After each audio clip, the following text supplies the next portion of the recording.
And it is in the humble opinion of this narrator that this is not just something that happened. This cannot be one of those things. This, please, cannot be that. And for what I would like to say, I can't. This is not just a matter of chance. Oh no, these strange things happen all the time. Welcome to Oscar Sunday. I'm Austin Johnson.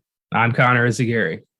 And that was a tidbit from the late, great Ricky Jay in Magnolia from 1999. My favorite movie of all time. So as you can guess, my heart is racing. I've got goosebumps already. I can't wait to talk about this movie, talk about what it means to me, and talk about its kind of a place in cinematic history. It was up for 3 Academy Awards at the 72nd ceremony. Best Supporting Actor for Mr. Tom Cruise, the legend who is now back on top with Top Gun Maverick. It seems like somehow this guy at age 60 is still here, just thriving. Magnolia was also up for Best Original Song by Amy Mann, Save Me, the song that plays at the end of the film, as we see John C. Reilly and Laura Walters kind of, having their moment, right? Really cool, great ending. And then it goes through the credits and you're like, oh God, what a movie. And then Best Original Screenplay by, of course, Paul Thomas Anderson, the genius behind this movie and so many other great films. Right away, Magnolia, where does it rank for you personally with PTA's movies? That's hard. I think first off, I'm pretty sure Paul Thomas Anderson's the director we've done the most on this show. This is our third one. We did Boogie Nights. We did The Master. We basically did There Will Be Blood when we did our No Country for Old Men episode, because that is in my opinion, the greatest 1-2 punch when it comes to Best Picture. It was I remember, we were both young. We were both 12 when those movies came out, but it was an actual race between those two through the award season. People were like, it's one of those two movies that's winning. And they're both through line American masterpieces and have so much to say about the American story through cinema. So we basically did a There Will Be Blood episode already. Well, his films are so good. They're all so delightfully original, eccentric, painful. They're American classics, every one of them. And it's really hard to rank them. I guess if I had to, if there was a gun to my head, Boogie Nights and There Will Be Blood are constantly shifting between 1 and 2. Yeah. But Magnolia is at least in the top middle. It's self-indulgent as hell. It doesn't necessarily need to be 3 hours long, but I get it. I wouldn't want to have to be the guy to cut a story here. And I get why people might not respond to it. You definitely need to be in a certain cinematic mindset to really get this movie, to really appreciate it. And that's a thing Paul Thomas Anderson just you're either in or you're out. He doesn't care what you think, really. He's like, I'm going to make my art and you're either going to get on board or you're not. And that's on you. Yeah. And I respect that big time. So yeah, I think he's one of the greats, and I'm so glad I've seen all of his films, and this is a second watch for me. So this feels good. Yeah. Yeah, I'm sure it does. I've seen it countless times now. I don't even know. It's and not just obviously, of course, watching it all the way through. It takes a day. It clocks in at 3 hours and 8 minutes, and it's long.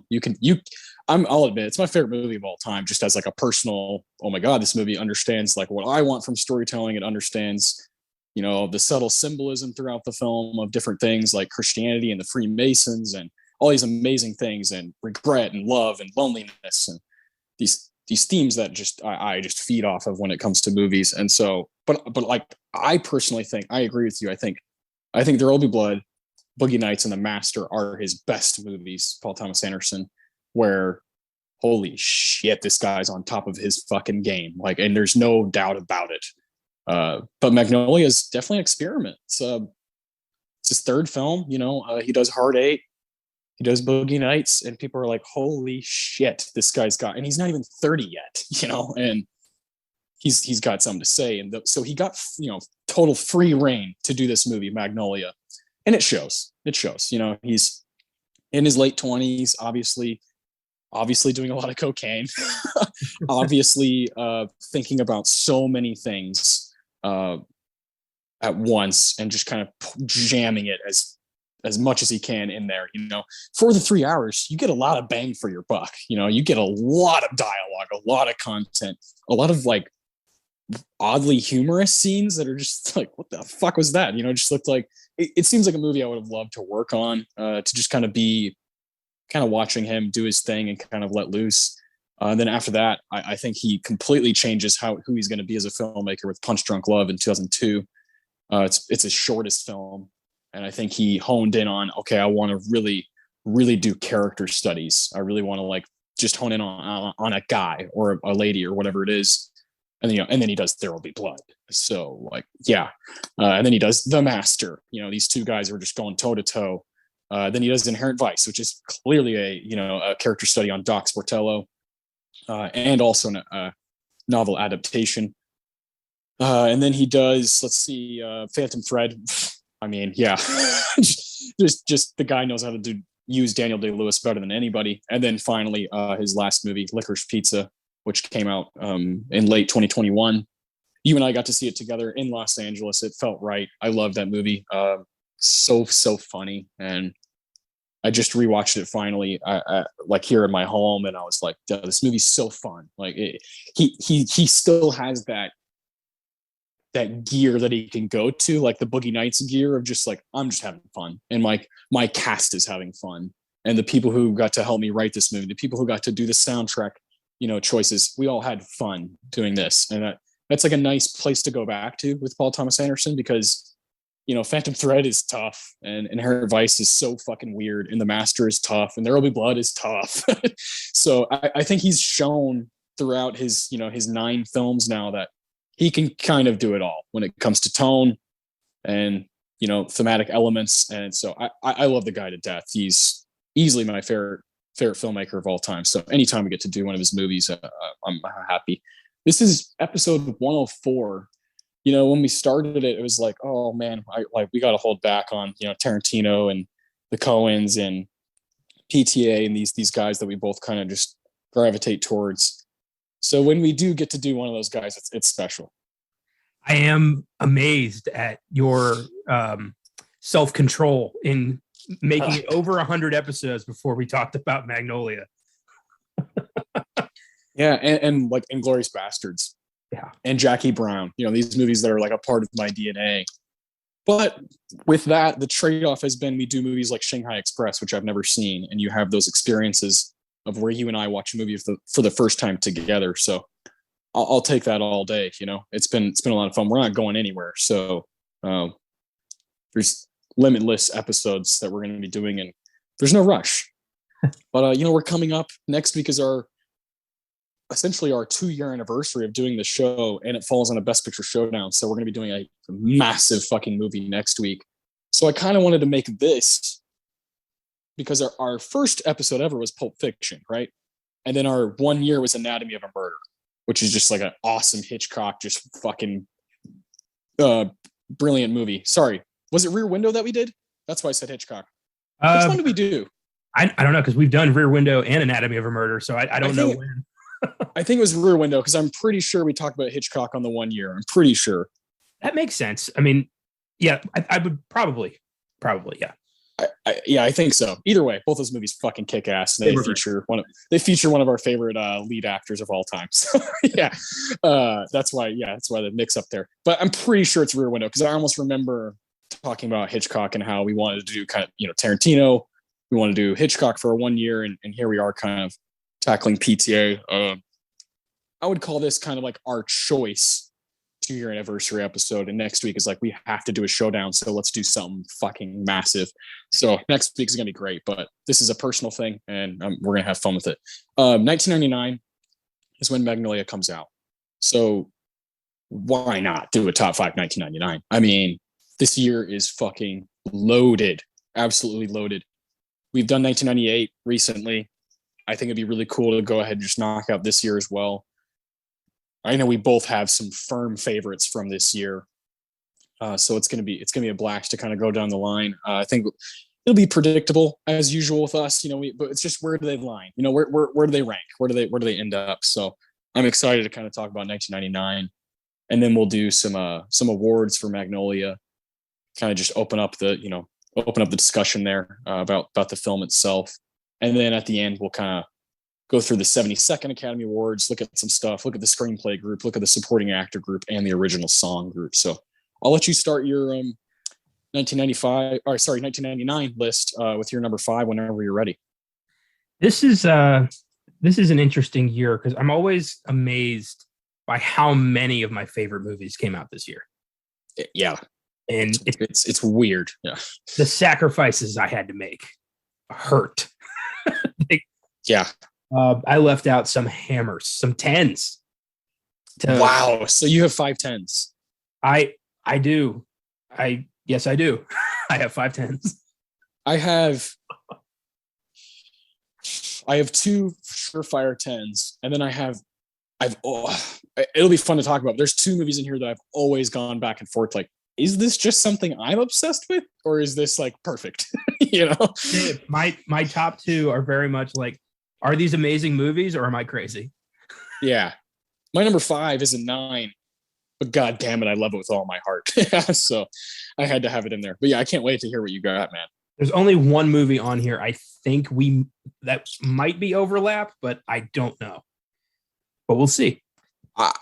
I think 1 for sure. Maybe. I think it's just going to be 1, though. Maybe 2. Number 5, I don't think you're going to have, but it's still an amazing movie. Number 5 is The Matrix. Yeah, it's my number 4. Yeah. Oh, great. All right, sweet. The Matrix is an amazing movie. Revolutionized kind of CGI and computer graphics and what you could do with a film. The sequels did not live up. All 3 of them aren't great. But this first film stands on its own as just a testament of sci-fi action and a very exciting, still awesome movie that has some epic fight scenes, a really cool story, some awesome performances, and one of my favorite movie villains of all time in Hugo Weaving's Agent Smith. So that's what landed it here. Felt this was a good place to start out. I nearly flipped a coin for The Matrix and American Beauty, but I had to go with my gut, and I do love The Matrix a little bit more. Yeah, fucking same. I definitely like it more. American Beauty is wonderful. It's not my list, but I do think it's really good, and I don't know if I would say it deserves everything it got at the Oscars this year, because I think the competition it's going against is not what I would choose for it to go against, if that makes sense. That makes perfect sense.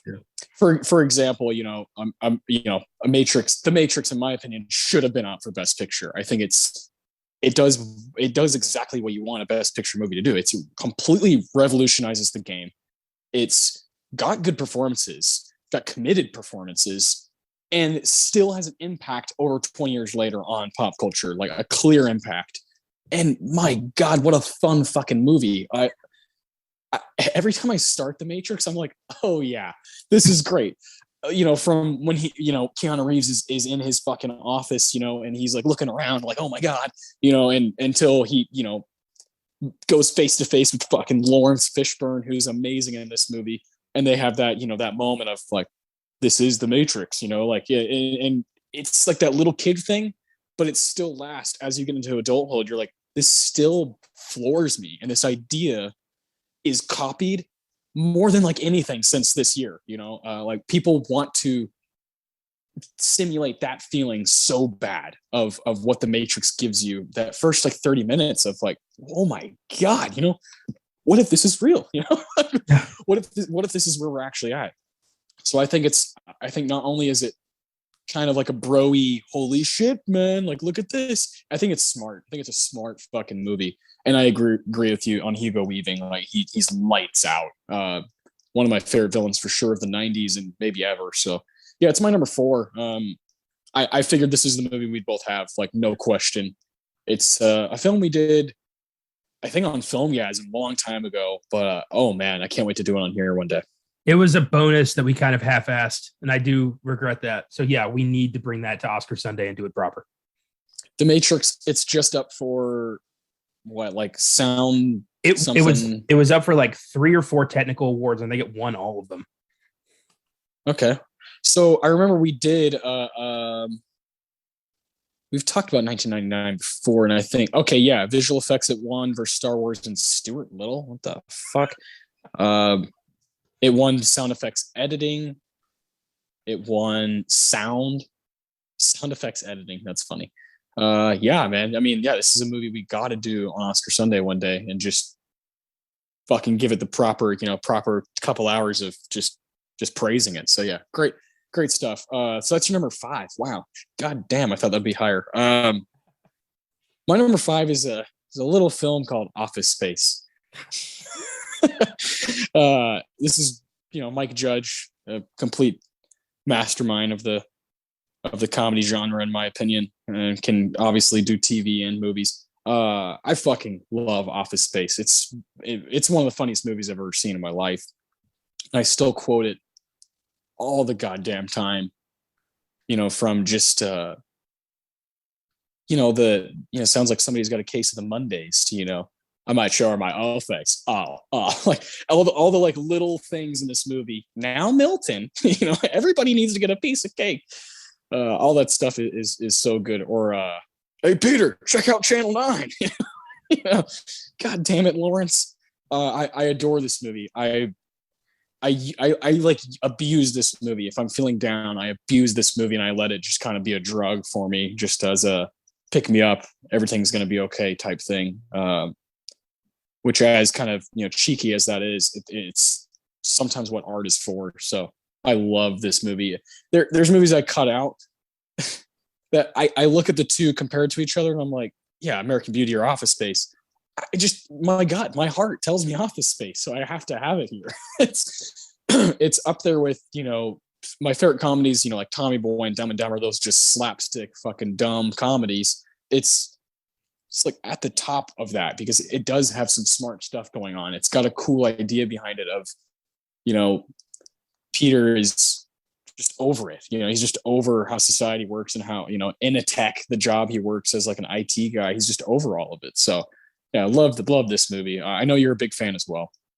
I'm gonna have to go ahead and agree with you there because Office Space is my number 4. Oh, that's incredible. We swapped our 5 and 4. Okay. That's the one I was pretty sure you were going to have, and I'm very glad I was right. Yes. I liked Office Space, and then I worked in an office for about 1.5 years, maybe 2 years, and now I fucking love Office Space. You need to work in an office setting to really understand what this movie's trying to say. It's so crazy how everybody's office experience in America is exactly the fucking same. Since the 90s. It's so monotonous and crazy. And I just love Peter's just like, no, like this isn't life. Like, fuck this, find something that makes you happy. Don't just grind out years and years until you're a husk who didn't do anything. This movie is one of my most quoted. I think hey, what's happening? I think I quote Lumbergh more than anybody. Yeah. Hey, Peter. Yeah. Did you get that memo? Yeah. I also love, what is it you say you do here? The Bobs. Oh, the Bobs. John C. McGinley is fucking on, and Paul Wilson, they are on fire in this movie. I love when they find out that David Herman's name is Michael Bolton, and they're like, oh my God. What's your favorite song? And he's like, I just love the whole catalog. Why should I change my name? He's the one who sucks. I love when he's waiting in traffic and he's listening to the rap song and he sees a black dude walk past him and he rolls up the window and turns it down. And then he goes by and it immediately turns it back up. Yeah. Or like when Ron Livingston's in traffic and he gets in one lane and it slows down, and then the other lane speeds up, and he gets over in that one and it slows down, and the other one speeds up. Like, these are just those like kind of existential, like, what the fuck? Like, Mike Judge is so good at capturing the little things that piss off everybody that we never talk about. He's so good at that. He does it in Office Space. He does it with Idiocracy. It's he's the master at that shit. Yeah. I fucking love this movie. It's like an hour and 20 minutes or something. And it's like a stand-up bit, just acted out. You know, like you said, Mike Judge is pointing out things that we know. Yeah. And so when you see them, you relate to them. And that's like, you know, that guy who's in the crowd who's like, it's funny because it's true. It's like, yeah, with Office Space, it is. Yeah. Little things like Peter every morning before he opens the door, he looks at it like, oh, like he's irritated. And then he gets shocked and he's like, fuck, every day. Yeah. Every day. It's like, I understand, man. Yeah. God damn it. I love this movie. Oh, it's so good. So yeah, fun. It's absolute gold. We gotta throw that on Filmgazm at some point, just to have a laugh, you know. Absolutely. And it's very rare that, at least in my circles, that I meet somebody who hasn't seen it. You know, it's this beloved, above a cult classic at this point. Like, people love this movie, and I totally understand it when it comes to this one. So yeah, it's my number 5. It's your number 4. My number 4 is The Matrix. So we'll go to your number 3 already. Let's go. My number 3. Okay. Now I went hardcore, lifelong personal for these top 3. Like, okay. If you know me at all, there is no surprise here whatsoever. My number 3 is one of the most underrated, hilarious movies of all time, Galaxy Quest. Okay, I was going to guess something else as you were... Maybe it'll come down later. I don't know, because there is a movie you showed me from '99 that I am also in love with now. Okay, this is going in a wildly different direction than I thought it was. This is great. Galaxy Quest is the story of, basically, if Star Trek was real, this is what would happen. Yes. A bunch of actors from a washed-up sci-fi show in the 70s who've been doing the convention circuit, just resenting one another for decades, are approached by actual aliens who believe that the show they were on was historical documentation of real events, and they need their help stopping an alien warlord. And from there, it just gets better. It's so funny. The cast is so good. I love Sam Rockwell as the guy who just happened to be there. Just, you know, crewman number 6, who's constantly worried that he's going to be the one who gets killed to prove the situation is serious. So funny. Alan Rickman as like the Spock of the team is perfect. Genius. Tim Allen and Sigourney Weaver just going back and forth at each other the whole time. It's wonderful. It's so funny. I watched a documentary called Never Surrender that was about the fandom that has grown around this movie, like independent of Star Trek, which is crazy. And the Star Trek people were all interviewed. The Next Generation cast were interviewed about this movie, and they were like, why the hell didn't we have that idea? Like, that is so brilliant. And yeah. I think this movie's really picked up steam in the past like 10 years. And they were going to do a sequel before Alan Rickman tragically passed. And I'm glad they didn't. I like that it's just one contained, hilarious cult classic and a film I can go back to constantly. It's so special to me. It's so funny. It's another one I quote all the time. It kicks me that when we did episode 81 of Filmgazm, regardless of what the movie was, I can't believe I didn't do a reference to Galaxy Quest, because that's the one where Sam Rockwell dies, and they're like, let's do episode 81. He's like, do we have to do episode 81? And they're like, what difference does it make? He's like, because I died in episode 81, and he panics every time. And even without the comedy, it's a really cool sci-fi adventure. And I love that. The makeup is extraordinary. The performances are hilarious. It's wonderful. It's like this, it's like Star Trek's goofy cousin. And I wish, I wish it had a bigger kind of following, because I know I literally just said I'm glad it's its own thing, but I also am like, there's franchise potential here that's untapped. Yeah. Like, could they do a kind of a spin-off series? But then again, I don't know. I got conflicting. I'm conflicted about this, but I love it. Yeah. You want it to remain, exclusive and cool and special, but at the same time, one more. I could totally use more. Yeah. With something updated. Yeah. No, that's a good call. Oh man, I need to rewatch that movie, because it is a fucking ball, watching that, going through that. Alan Rickman's definitely my favorite casting in that movie. Just what the fuck, this is the guy that we've like come to just be fearful of, and he's just great in that movie. So good pick, man. I didn't know that. I didn't really think about this one. I mean, I definitely, I was looking through my letterbox and I was just trying to like, oh, maybe this will be on Connor's. I think I slotted a different movie that's got kind of the same tone. I thought that would be, or maybe it still will be. Maybe it's one of your top two. That would be great because I would love to talk about it. But my number 3 is also something I've talked about many times, and it's a movie we've done on this show. It's Fight Club, David Fincher's 1999, just fucking classic. So it's one of those where immediately when I say I love Fight Club, I'm like, okay, be prepared to defend why you love it, because it's got some fans that I don't really like or I don't really agree with. It's in the exact same boat as Big Lebowski, where it's like, some of you don't know what you're watching, and you act like this is about one thing. You act like it's just this fighting movie when it's complete opposite, So I adore David Fincher. I've talked about that plenty of times, and we did this movie early on in this show, like episode 11 or 12 or something like that. And it's one of those that I would like to take back, right? It's one of those that I would like to do now or again in the future. Fight Club, because we didn't even give awards out to it. It was one of those we didn't start giving out awards till like episode, I don't know, 19 or 20 or something like that. I don't even know when it was. It's been a long time.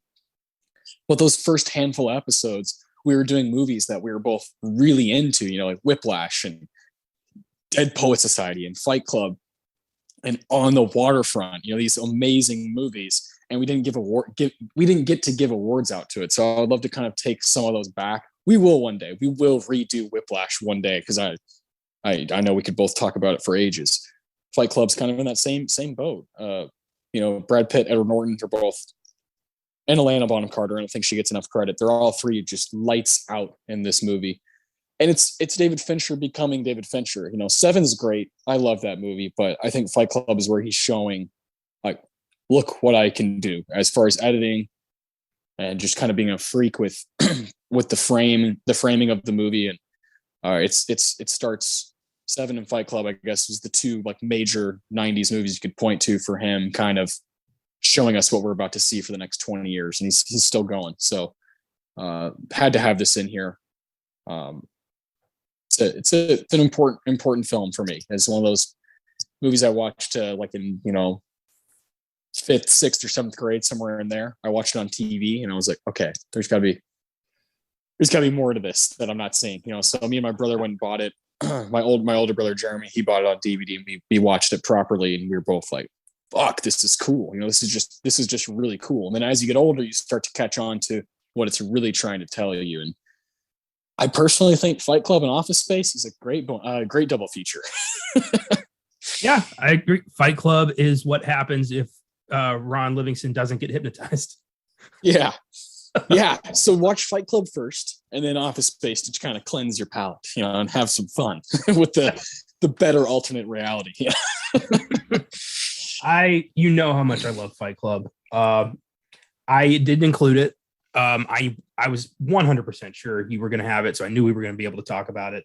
But yeah, these other films they have a lot more personal significance to me. But I do love Fight Club. It's one of my favorite theater memories is going to see Fight Club, and then you just showing up on the stairs next to me being like, well, how's it going? I'm like, well, all right. Yeah, I just sat there for a little while. Yeah. It's supposed to be working, but I couldn't help myself. You were watching that, and another one of my other friends was also on a date, one idiot, watching that as well. I don't know what he was thinking there. It wasn't like a first date, was it? I think it was pretty early, and they're not they're not together. I remember sitting down next to him for a little while and just kind of like, oh man, I wish I could be you guys right now. This is cool as shit. Cause yeah, it definitely, all Fincher movies, there's going to be an advantage when you see it on the big screen. There's so much going on, so much editing, and so much boom, boom, boom, boom, boom. Like, look what I can do with the camera. So It's great. It was only up for best sound effects editing. So we barely even got to do this movie on Oscar Sunday. It lost to The Matrix, along with Star Wars Episode 1, The Phantom Menace. What a crazy group. Movies that still matter today, for sure. So, yeah, I love Fight Club. That's definitely my number 3. Your number 2? My number 2 and my number 1 are constantly shifting depending on what I'm in the mood for on a day-to-day basis. As I put this together, this was slightly like a smidge, a drop under my number 1, and it is The Mummy. God, how did I should have known? I should have known. This is a movie I watch roughly 3 or 4 times a year. It's just one of those, like, I'm bored, I guess I'm watching The Mummy. I don't know what it is about this movie. It is perfect. I don't understand.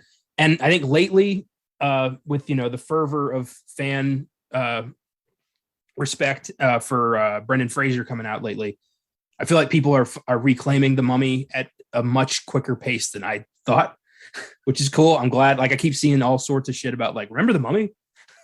And people loved this movie, and I still love this movie. It's I think it's fucking great. Yeah, it's awesome. It's not quite horror, but it is right on the line.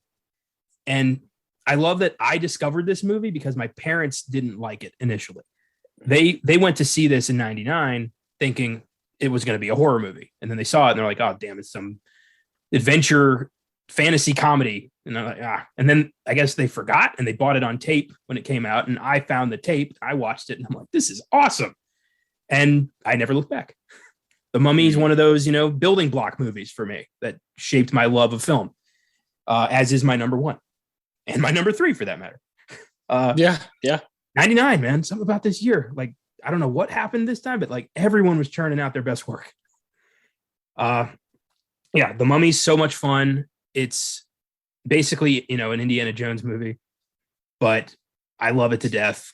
And I will watch it all the time. I watch it forever. I've bought that movie like 5 times. Every time there's a new version, like new edition, I'm like, oh, mine. Yeah. I love that movie to death. Yeah. God, yeah, I should have known. Okay, now number 1's real interesting because I thought that was going to be like 4 or 5, and I was like, okay, maybe he cut The Mummy, which I was like, that's crazy. There's no way he cut The Mummy. But then I was like, okay, maybe it's number 1, and then now I'm like, hold on. So I'm guessing here in my head. I'm having fun, just kind of guessing about my friend here.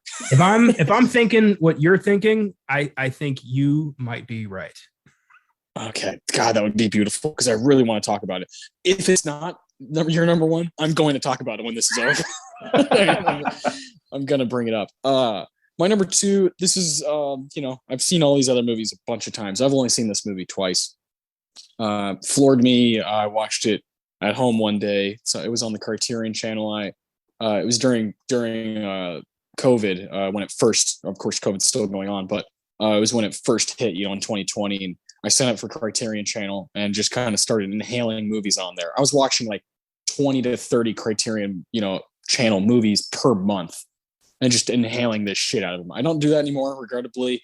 That was when my daughter was a lot younger and she just kind of like crawled around, and now she like needs attention and like also likes to watch things. So I watch a lot less of like my own stuff these days, but I wouldn't trade it for the world. It's a lot of fun watching her grow compared to movies. But this one floored me, and I became really into certain filmmakers, and especially French filmmakers of different generations. And one of my favorites that I've taken out of that is Claire Denis. She's like spectacular, and I cannot believe the Academy shuts her out like over and over and over and over. I don't understand. She's one of the most talented directors I can think of the past 20 to 25 years, and her movie Beau Travail from 1999 just shocks me. It's my favorite movie of hers that I've seen. It's short, to the point, quick, and very impactful. There's a lot of like amazing scenes where there's no dialogue. You're just watching kind of these bodies. It's about an ex-Foreign Legion officer as he leads some of his troops. He's looking back in the movie. He's kind of just thinking about his past, thinking about what he was worth, and like how the glory days is basically what he's going back to. And it plays with fucking, plays with your, the guy's sexuality. And as he's looking at his troops, and they're always kind of like running around training and doing different things with their shirts off. And sometimes he's looking at them like, I don't know. And he like has a hard time accepting that because of who he is. He's a Legion officer. He's supposed to be a badass, right? But he has a hard time kind of battling that. And Claire Denis is so good at taking someone who's kind of in a place of power and making them kind of go through something that's making them like kind of question their identity. So I fucking love this movie. I think it's fucking gorgeous. And I really wish it would have, been up for some stuff, but it wasn't. And that's just the way the cookie crumbles for a lot of foreign films when it comes to the Academy. But I would love to spotlight this movie any chance I get. So it's not my favorite, but it might be the most impressive movie I've seen from 1999. It's an experience. I really hope people seek it out. I don't know if it's still on the Criterion channel right now, but it is a Criterion edition movie. So I bought it when we went to Los Angeles. I actually think this is one of the ones I got at that giant Barnes and Noble that we went to. I got this in Thief, I believe, at that, because there was also Amoeba, the giant music and movie store that we went to. But I'm pretty sure I got Beau Travail at the Barnes and Noble, and it's one of my most prized movies in my collection for sure.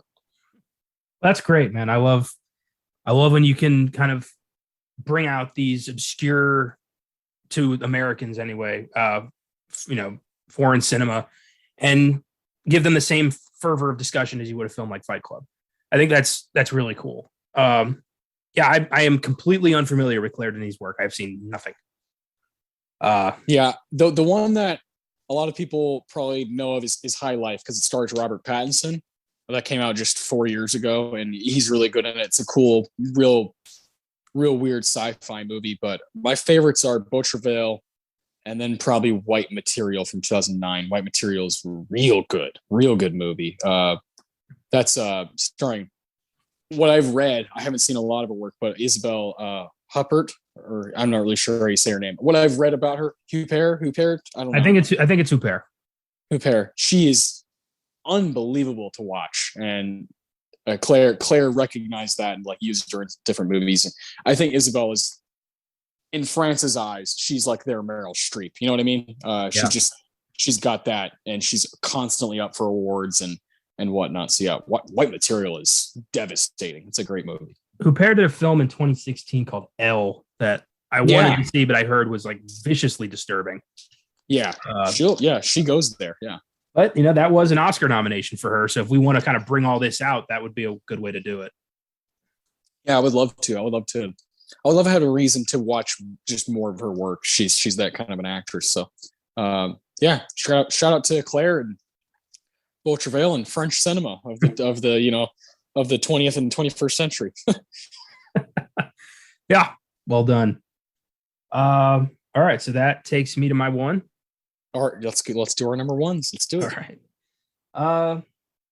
I think this is one of, like, there's a few movies out there that are hidden gems that if you know it, you'll never quite look at certain genres again the same way.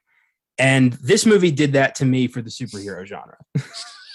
Yes. And yes. I love to death that you caught on to that almost immediately tonight. You were like, I think I know where he's going.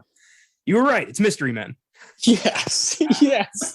What a movie. Oh my God. I was going to say Quiz Kid Donnie Smith is incredible in this movie that Connor's going to have. Oh my God. I love Mystery Men. This movie is so brilliant and ahead of its time, and it bombed because nobody was on board with that. A year later, X-Men comes out, blows people away. If this film had come out just a year, 2 years later, this would have been on everybody's radar. But no. And that coupled with a lot of the cast not working together all that well, it just didn't take for some people. But I have loved this film my entire life. It's so cool. Basically, here's the rundown. In this futuristic style city, Champion City, There is a superhero, Captain Amazing, who's become basically a walking endorsement deal.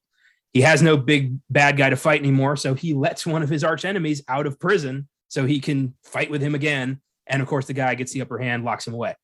Now, the only help for this city are a bunch of reject superheroes who have no powers but want to help people. And people like Mr. Furious, whose power is he's very angry.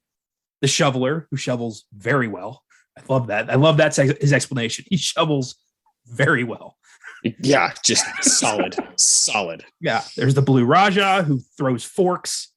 There's the Invisible Boy, who can only become invisible when nobody's looking at him. There's the Bowler, who has this like haunted bowling ball that she throws around. The Spleen, who has magic farts. And the Sphinx, who is terribly mysterious. And these are the heroes who are going to take down Casanova Frankenstein, played by Jeffrey Rush, who is amming it up so perfectly. And also has the Disco Boys at his advantage, run by Eddie Izzard, who is they're just disco people. There's so many layers of ridiculous to this movie that all work together to make this perfect like layer cake of a cinematic experience. I'm so glad I got to show you this movie. We did this on Filmgazm and we had such a blast. That was our first episode that we did in person in a long time after lockdown. So there was a lot of special qualities to that episode that I look back fondly on. Damn, I didn't even remember that. That makes sense because we're like fucking hyenas ready to pounce on any movie we could get. And I mean, Mystery Men is just so special. I agree with you. I think if it would have come out in 2001, I think if it came out now, people would be like, this is fucking genius. It kind of did. This is The Boys. Yeah. I think The Boys owes a lot to this movie, and no one's really talking about that. No. Mystery Men. It's one of my favorite superhero movies of all time. Yeah, it's so good. I'm so glad you showed me it, and I remember being like, I don't think I've met anyone who like wants to talk about this. And then I talked to my brother Jeremy about it. He's like, yeah, I love Mystery Men, and I was, what the fuck? What showed me? You're my brother.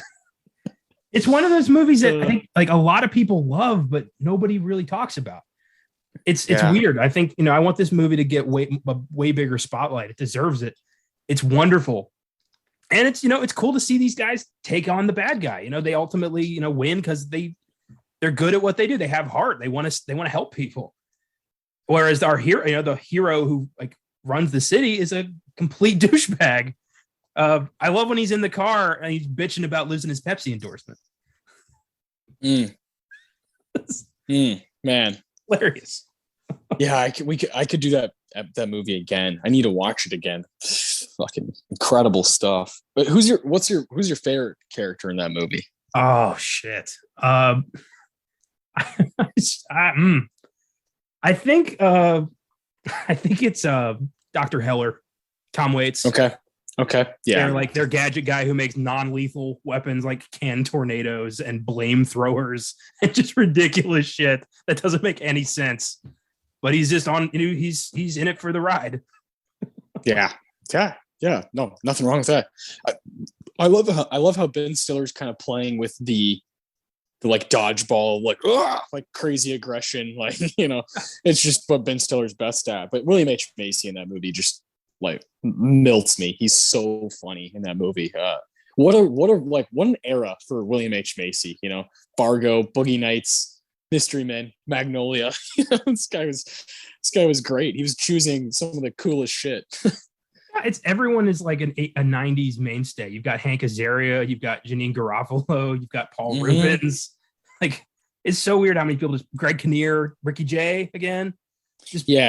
Greg Kinnear is hilarious in that movie. Yeah. God. Yeah. I knew, I was like, this has to be in his top 5 and I can't wait to talk about it. Doesn't quite make mine, but I have 1, 2, 3, 4, 5, 6, 7, 8, 9. I have 9 movies written down. Well, if you count these Best Picture nominees from this year, I have 9, 10, 11, 12, 13 that I'm like, these are good movies. Sixth Sense, The Insider, The Green Mile, American Beauty, Toy Story 2, I love, Mystery Men, The Limey, Audition, Big Daddy, Being John Malkovich, 10 Things I Hate About You, Ghost Dog, The Way of the Samurai. Love that movie. Eyes Wide Shut. I know a lot of people hate that movie, but I fucking love it. I mostly love it because it's like, holy shit, Tom Cruise went for it in 1999. Kubrick and Anderson the same year. Jesus Christ. Did that man have a single thought of his own that year? I don't know. And you know what's great? Paul Thomas Anderson was obviously my number one's Magnolia. Paul Thomas Anderson was obsessed with Cruise as an actor, the same way he was obsessed with Adam Sandler. He calls Big Daddy like one of his 10 favorite movies of all time, which is so brilliant. People want to be like, Paul Thomas Anderson's the most pretentious douchebag. It's like, look up stuff about him. Like he calls Tiffany Haddish's performance in Girls Trip like one of the most revolutionary performances of all time. It's like that's taste. That's his own. That's him. That's his mind, like working and like taking things for himself rather than being like, well, Big Daddy's not the Matrix, so it can't be as good as all these other movies. No, it's he's allowed to say whatever the fuck he wants. And I love that about him. So Eyes Wide Shut was filmed quite a ways before Magnolia. And, he wanted Cruise. Pete wanted Cruise. So he went and visited him on set. So at one point, Kubrick, Anderson, and Cruise are in like the same room. I would have a fucking aneurysm if I was in that room. I would be freaking out. These guys are just incredible, at their job. So, and he wanted him. He wanted Cruise really bad. So it took recruiting. Can you imagine if like you're like 19 years old in LA in 1999 and you got like, you're working at a Starbucks near the Eyes Wide Shut set and you got an order to like deliver coffee and you go over there and it's the day that Kubrick, Anderson, and Cruise are just chatted up. I'd spill it on myself. I'd hope to God I got the order right. Yeah. Otherwise Kubrick's going to throw it in my face, and Tom Cruise is probably like, what? Coffee? I don't drink coffee. Yeah. Anderson's probably like, thanks. What else you got? Yeah. Yeah. You got any cigarettes? Yeah. That would be Paul. Yes. It's just like a dream. Clearly Magnolia. I said right at the beginning, it's my favorite movie of all time. So clearly in 1999, it's my favorite. Fucking love this movie. And for as much as I love it, I didn't see it until I was, this is not a movie that interested me in my, teenage years. I saw it when I was 20 or 21. I think 21. I was working at the Houston airport and I had this really long shift and I was like, okay, I'm going to download a couple movies to watch because I'm going to have a bunch of downtime. Like early in the morning, my job was really easy. It was really boring at times. And I was able to just kind of watch movies and TV shows. I watched like It's Always Sunny. I watched about 10 times through while I worked at that airport, but, which I was grateful for. I love watching stuff. So it was fine. I downloaded in the same day. I was like, okay, I need to like, cause I had seen Boogie Nights. I had seen There Will Be Blood. I had seen The Master. I'd seen a lot of Anderson's work, but I was like, I need to go ahead and watch Magnolia. And I think the other one was Hard 8, pretty sure. And I was like, so I'm going to like download these movies. I'm going to buy them on Amazon. I'm going to download them on my phone. I'm going to fucking watch them, while I'm at work. So that's what I did. And Magnolia, it just floored me to where I was like, okay, this isn't just, Hard 8. I really enjoyed. I had a lot of fun and I still have a lot of fun with that. But Magnolia was a movie where I watched it at work. It was like a 15-hour shift. And I went home and watched it again on like a regular TV. Stayed up till, 4 a.m. or something stupid, just drinking beers, hanging out by myself. And I rewatched Magnolia on a proper TV screen. Cause I was like, okay, when the credits started rolling on my phone and I was like, wait, what the fuck? Like, what did I just see? I think I just saw something that's like really speaking to me. And I watched it again and I was like, I was convinced. I was like, holy shit, this might be the best thing I've ever seen for me. And I remember calling my brother. I remember telling him, you have to see this movie. He still hasn't seen it. I have 2 older brothers that you got to know recently at my bachelor party. this past weekend, and Jeremy has seen it. Adam has not. Jeremy was with me on a trip to Colorado one time, and I just put it on.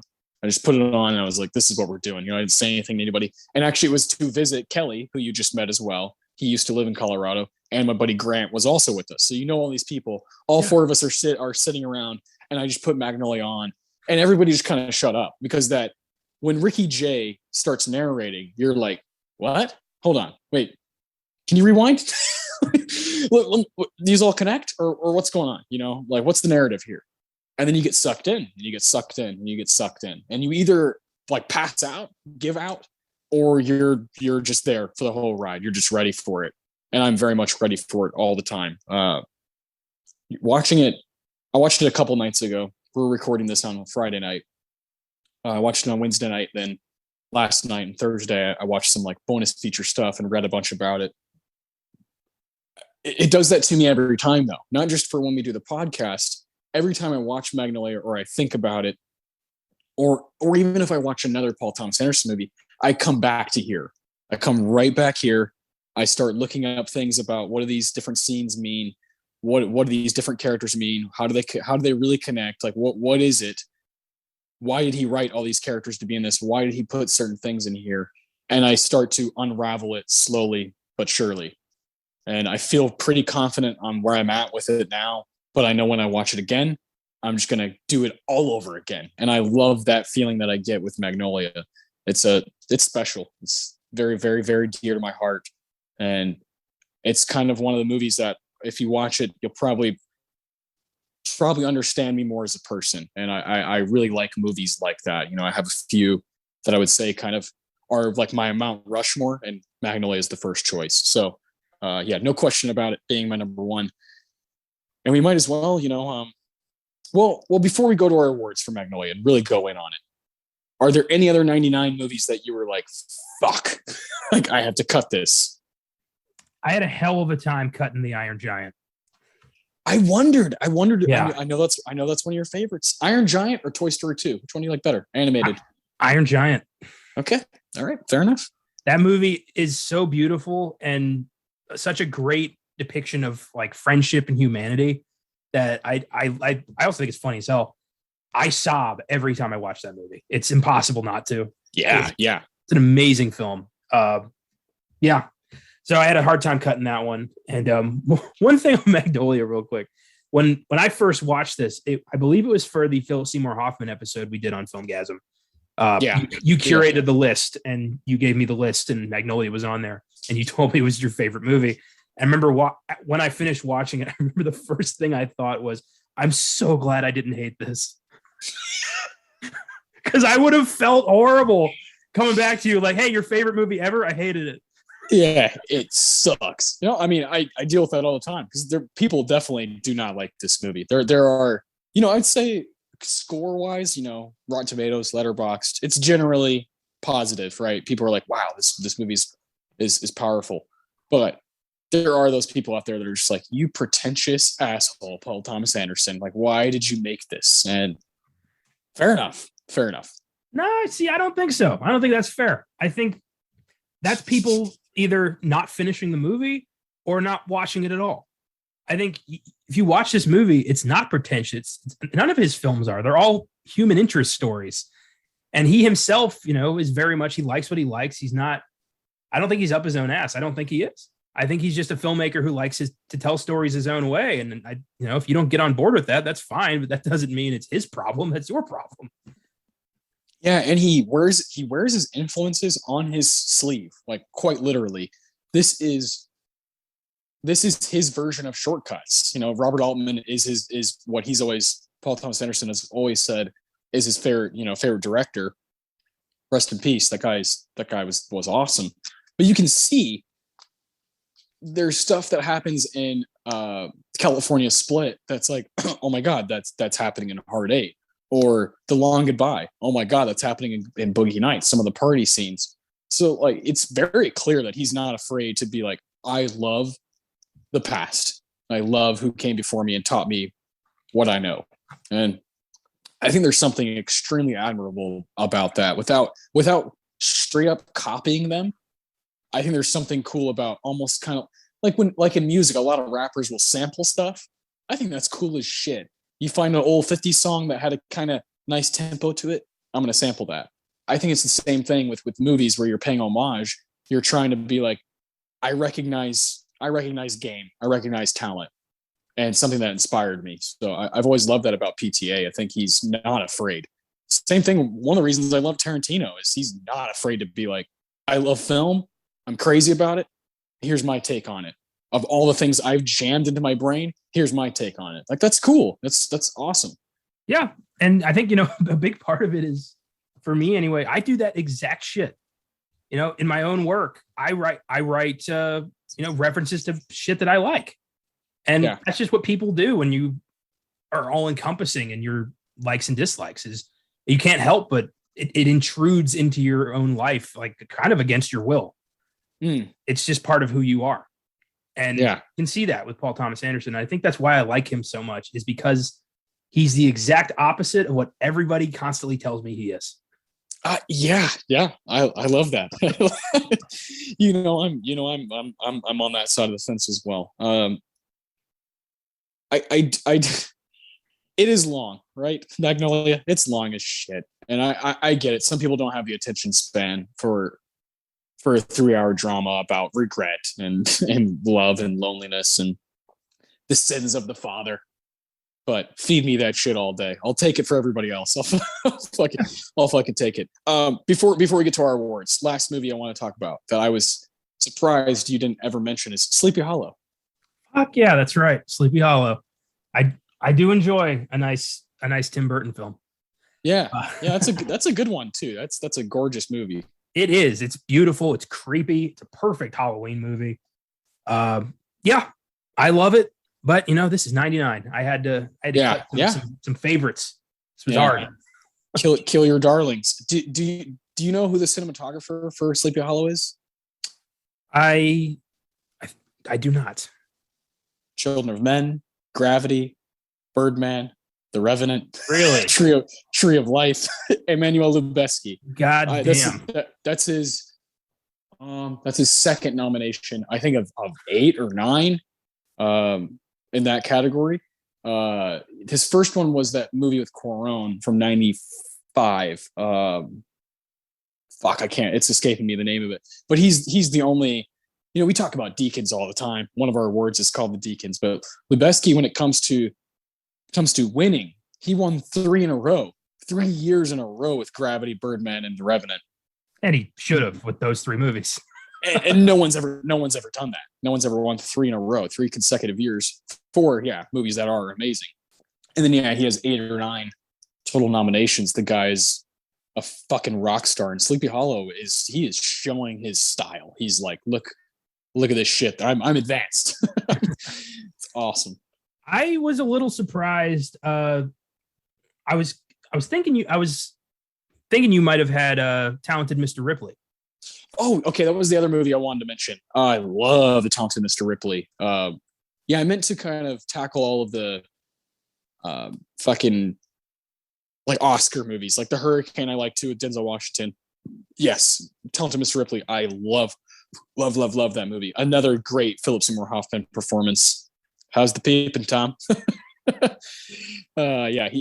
movie's great. It's thrilling, that movie, and has Matt Damon and Jude Law just fucking knocking it out of the park. So that's a great one to point out.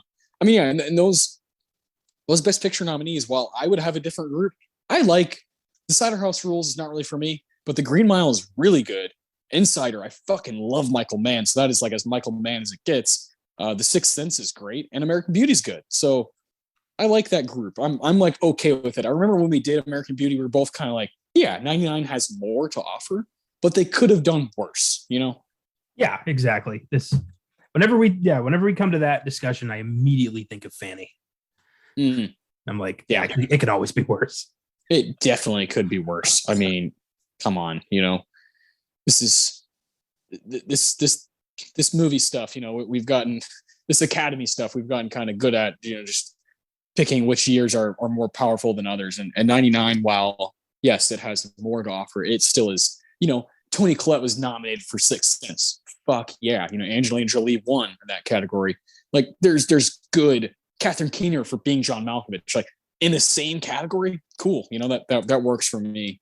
I like this ceremony. I'm glad we've covered it before, and we've done American Beauty, Fight Club, and now Magnolia. Jesus Christ, that is nice.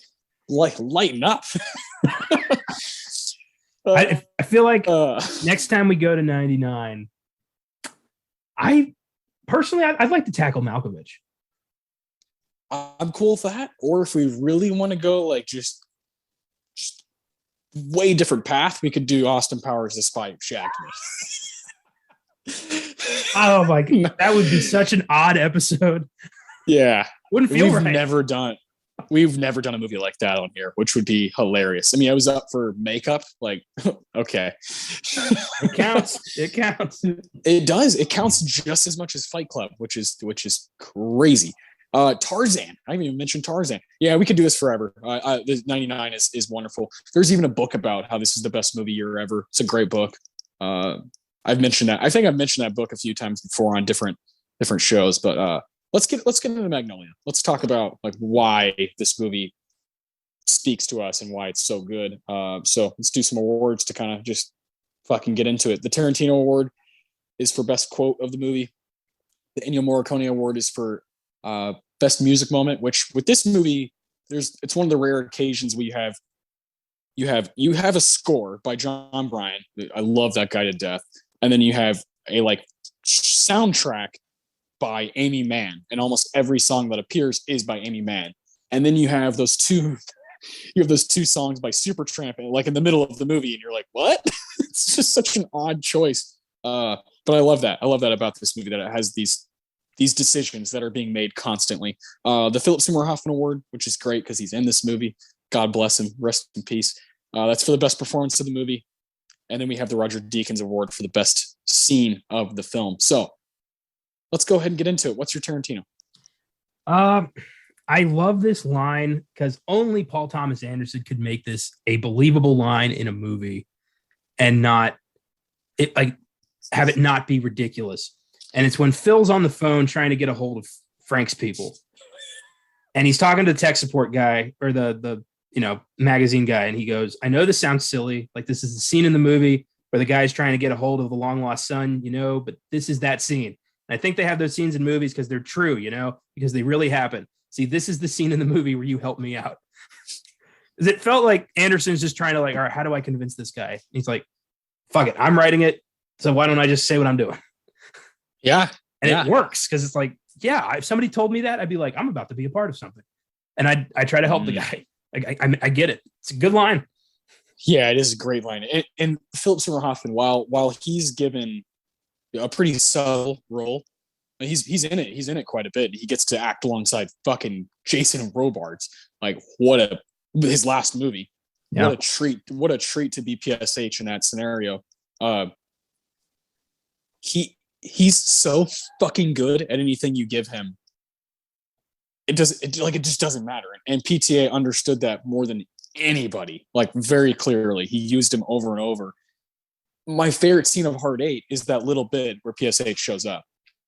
One of my favorite scenes from Boogie Nights is when Scotty, PSH, comes up and the fucking camera goes to like it just hones in on Dirk Diggler, on Eddie, on Mark Wahlberg, and Scotty's like, oh yeah, I'm gonna go talk to that fucker, and then I'm such an idiot. And then in Magnolia, this role of Phil Parma, completely different than those two, like complete 180 from those two kind of wacky performances where he's really just he's given it his all. As Phil Parma, he's subdued. He's really like restrained as a performer, and that is so not easy, like man. And his reactions to Tom Cruise later in the movie are real. They're real reactions. A lot of the stuff that happens in this movie was sure, PTA wrote it and whatnot, but a lot of it is reacting to acting. And PSH did not know Tom Cruise was going to go in like that. He did not. He had no idea. And so that is he looks frightened for a reason. And God, I love that dude to death. You know, he's my favorite of all time, my favorite guy to do it. So I love that line. I love the whole story of him being on the phone. I love when he's Playboy. You guys got those? A loaf of bread, peanut butter. Hustler, you got that? Yeah. And the guy's like, it'll be 31.19, you know, and he's like, okay, thanks, you know, or at the end when he's like, there are frogs falling from the sky. Like only PSH could say it out loud. Like he's the only one in this movie who could tell us what's happening. And I love that you chose that. That's a great pick. He's basically in this film, he's a witness to a much larger story that he realizes he's not a part of, but wouldn't happen without him. And I love that kind of nuance of that character, that like he doesn't need to be here, but he also does. And you know, PSH, I think his best talent, and that, I mean, let me backtrack that. One of his best skills was reacting. Yeah. He reacts like nobody else. Just the way he looks off into the distance with tears in his eyes, his mouth agape. You're like, this is really happening right now. I don't know what that guy had, but it's a once in a fucking lifetime talent. And I miss him every fucking day, man. Yeah, me too. It's gnarly what he was able to do. He has that bit when him and Tom Cruise first meet, which by the way, 7 years later, they're in Mission Impossible together. Fucking cool. That's right. That's right. That's my favorite Mission Impossible movie because PSH brings the heat. He's the greatest villain of the whole franchise. But that scene when he's like, let those dogs touch me and I will fucking drop kick them, you know, and PSH is like, all right, you know, and they're, you know, they walk in the house and PSH starts walking and he's like, oh, like, you know, your dad's this way. And Tom Cruise is like, let me stand here for a second. And so PSH also stands there for a second and he puts his hands on his hips for like a second. And then he crosses his arms because he's like, I don't know what to do. I'm with this guy this Frank TJ Mackey guy who's a complete fucking egotistical maniac like Tom Cruise. And I'm losing my mind, you know, like I'm about to witness something maybe really dark. And, you know, I'm just gonna make sure the dogs stay away because there's like 9 of them. Oh my God. Genius. That's the best storyline of the movie is Phil Parma, Earl Partridge, and Frank TJ Mackey. Those 3, like what happens with them is my favorite line of, you know, storyline of the movie. What's great about your pick is you're calling out movie making in the film. I did the same thing. Towards the end of the movie, we hear Ricky Jay's voice again. He's the opening narrator. It's this long, amazing thing where he tells the tale of, you know, there's 3 different stories where it's these crazy, you know, you could call them coincidences or you can call it fate, whatever you want to call it. They're fascinating. And I love that opening. But at the end, you know, towards the end of the movie, he comes back and he says, and there's the account of the hanging of 3 men and a scuba diver and a suicide. There are stories of coincidence and chance, of intersections and strange things told, and which is which, and who only knows. And we generally say, well, if that was in a movie, I wouldn't believe it. Someone so-and-so met someone else's so-and-so and so on, and is the humble opinion of this narrator that strange things happen all the time. And so it goes, and so it goes. And the book says, we may be through with the past, but the past ain't through with us. I knew that bit was going to be your line. Yeah, I just didn't know which part of the movie it was. Yeah. So that line, I think, has confused a lot of people with this movie. I think some people think that it's referring to the Bible, which it's not. It's referring to Freemason doctrines, essentially. There's bits from books about about Freemasonry. There's a book in the movie, Stanley the kid, he's reading, you know, he's in the library and there's a book of, you know, it's like the history of Freemasonry or whatever is like sitting in the corner there. And when we see Ricky Jay's character, the producer of the show, What Do Kids Know? He puts his arm around fucking Philip Baker Hall, another fucking PTA legend, he puts his arm around him and he says, you know, upon the level we met. And that is also from the Book of Freemason. On the level is a saying that a lot of Freemasons say to each other. On the level, it's always been this kind of like term, this like phrase that people use to like, are you in or are you out? You know, kind of like if you know, you know. And with him narrating, Ricky Jay and his character, he has the Freemason ring on his hand the whole movie. It's so cool. It's all these like little symbols. That line is from, you know, doctrines of Freemasonry. That line of, we may be through with the past, but the past ain't through with us. And it's said multiple times through the movie. You know, I think my favorite time it's set. I mean, I love that paragraph that I just read. I think it's amazing. I think Ricky Jay is unbelievably good at kind of wrapping this movie together. But when William H. Macy says it, when he's ranting in the bar, you know, and you know, it's a dangerous thing to confuse children with angels, you know. You know, no, it's not. William H. Macy's losing his mind, and as he's going to the restroom to throw up, he says, "We may be through with the past, but the past isn't through with us." You know, I love it. And Philip Baker Hall says it. You know, these different characters they say it in the movie, and so it's this recurring theme of you might be looking forward, but that doesn't really matter. Like fate doesn't have it that way. And Tom Cruise, Frank T.J. Mackey, when he's talking to, how about those scenes with April Grace? She is amazing in this movie as well. When they're going back and forth, he talks about over and over through that interview about how it's super dangerous to go back to the past. The past will hinder you from moving forward. And he's like, I tell all of my men, you know, the seduce and destroy. He's like, I tell all of them through this, never look back to the past. It's gonna hold you down, you know. And we find out why. We find out why Frank T.J. Mackey believes this philosophy and doesn't want to look back because it's painful. And reckoning with that as a person is so huge. To not just kind of mindlessly move forward and start doing things, that's dangerous because it can lead you down a rabbit hole of not being yourself. And like clearly, a person's not supposed to become Frank T.J. Mackey. You're not supposed to become a guy who's yelling out, respect the cock, tame the cunt. You know, you're not supposed to say that as a human being. Like you don't want to put people in a box, but you are not supposed to do that. You are not supposed to treat individuals, a whole gender, that way. And so it's showing how dangerous it is, in fact, to not look back and heal and process things. I love that about this movie. I love that it forces you to like fucking reckon with that. Go back and like go to therapy. Fucking talk to somebody about it. Get help. I think PTA is all about that through his movies, where he's like, you're kind of in control of this madness around you. You know, you're allowed to be in control of how you think, you know, and how you process things. While everything else might be, you know, chance or destiny or whatever, you ultimately can change that by your attitude and by how you think and how you process things. I think it's amazing, man.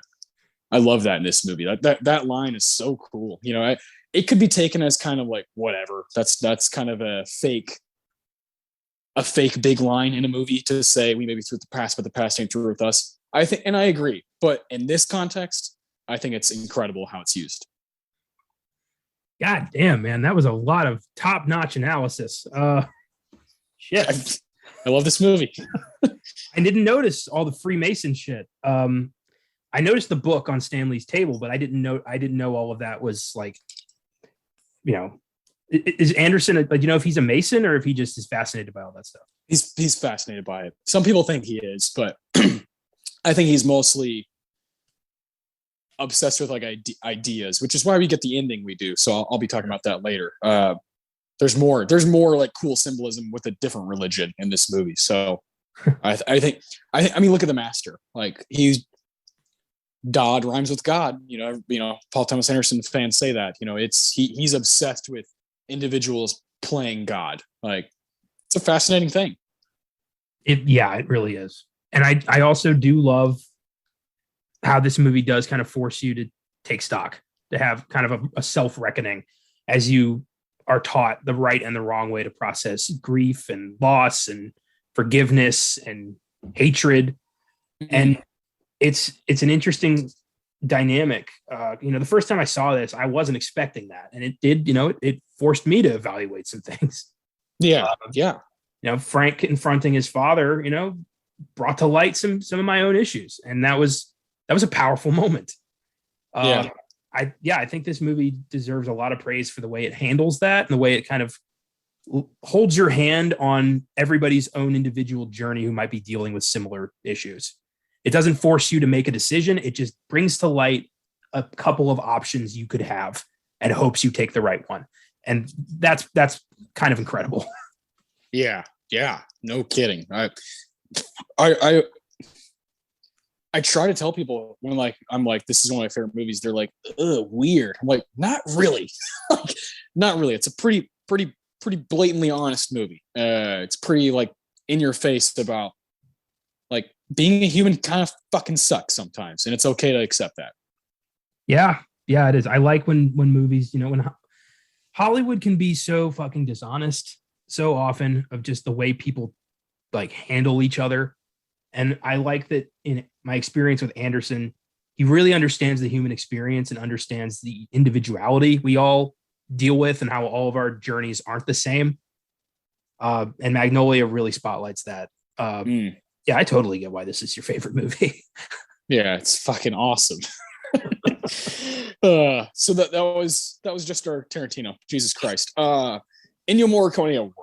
Best music moment. Did you go with a bit of the score from John Bryan, or did you go with an Amy Mann song, or maybe one of those Supertramp songs? I don't know. I nearly went with a Supertramp song. I love Quiz Kid Donnie Smith's entrance into the bar, almost like the rock stars here with Goodbye Stranger playing. I thought that was really cute. Yeah. But Wise Up by Amy Mann broke my heart. Yeah. Fucking shit. Every character at their absolute lowest point in the movie, all singing this song simultaneously, echoing different problems that they're each having. I thought that was beautiful and just moving. And I loved it. I immediately wrote that down. I'm surprised that wasn't the song that was up for best song. I would have gone with that one. Yeah, I love the whole. I think Amy Mann is fucking powerful performer, singer, songwriter. She's great. And PTA basically saw her out and was like, "Hey, you want to write some songs for me, for my movie?" And she did. It's this amazing soundtrack, and Save Me is the one that's up. But I agree with you. I think Wise Up's great. I think Driving Sideways is great. I think Momentum is fucking amazing. But my favorite is her cover of One at the beginning of the movie. One is the it's a completely unique take on that classic song. It's right after Ricky Jay is done narrating, and we cut to the movie, and you start listening to lyrics, you start getting kind of into a mood of, okay, this is gonna be something different, buckle up. And that's where PTA is like, look what I can do, look at all my tricks of editing like a freakazoid, like I'm on speed, and it's cutting to different things. And what's really great about that song playing and what's going on is you feel the connection before the movie even starts. You feel, obviously Ricky Jay kind of spells it out for you, but that first time you watch it, you're like, okay, what are we about to get into here? And you see Officer Jim, and on his TV is Frank T.J. Mackey.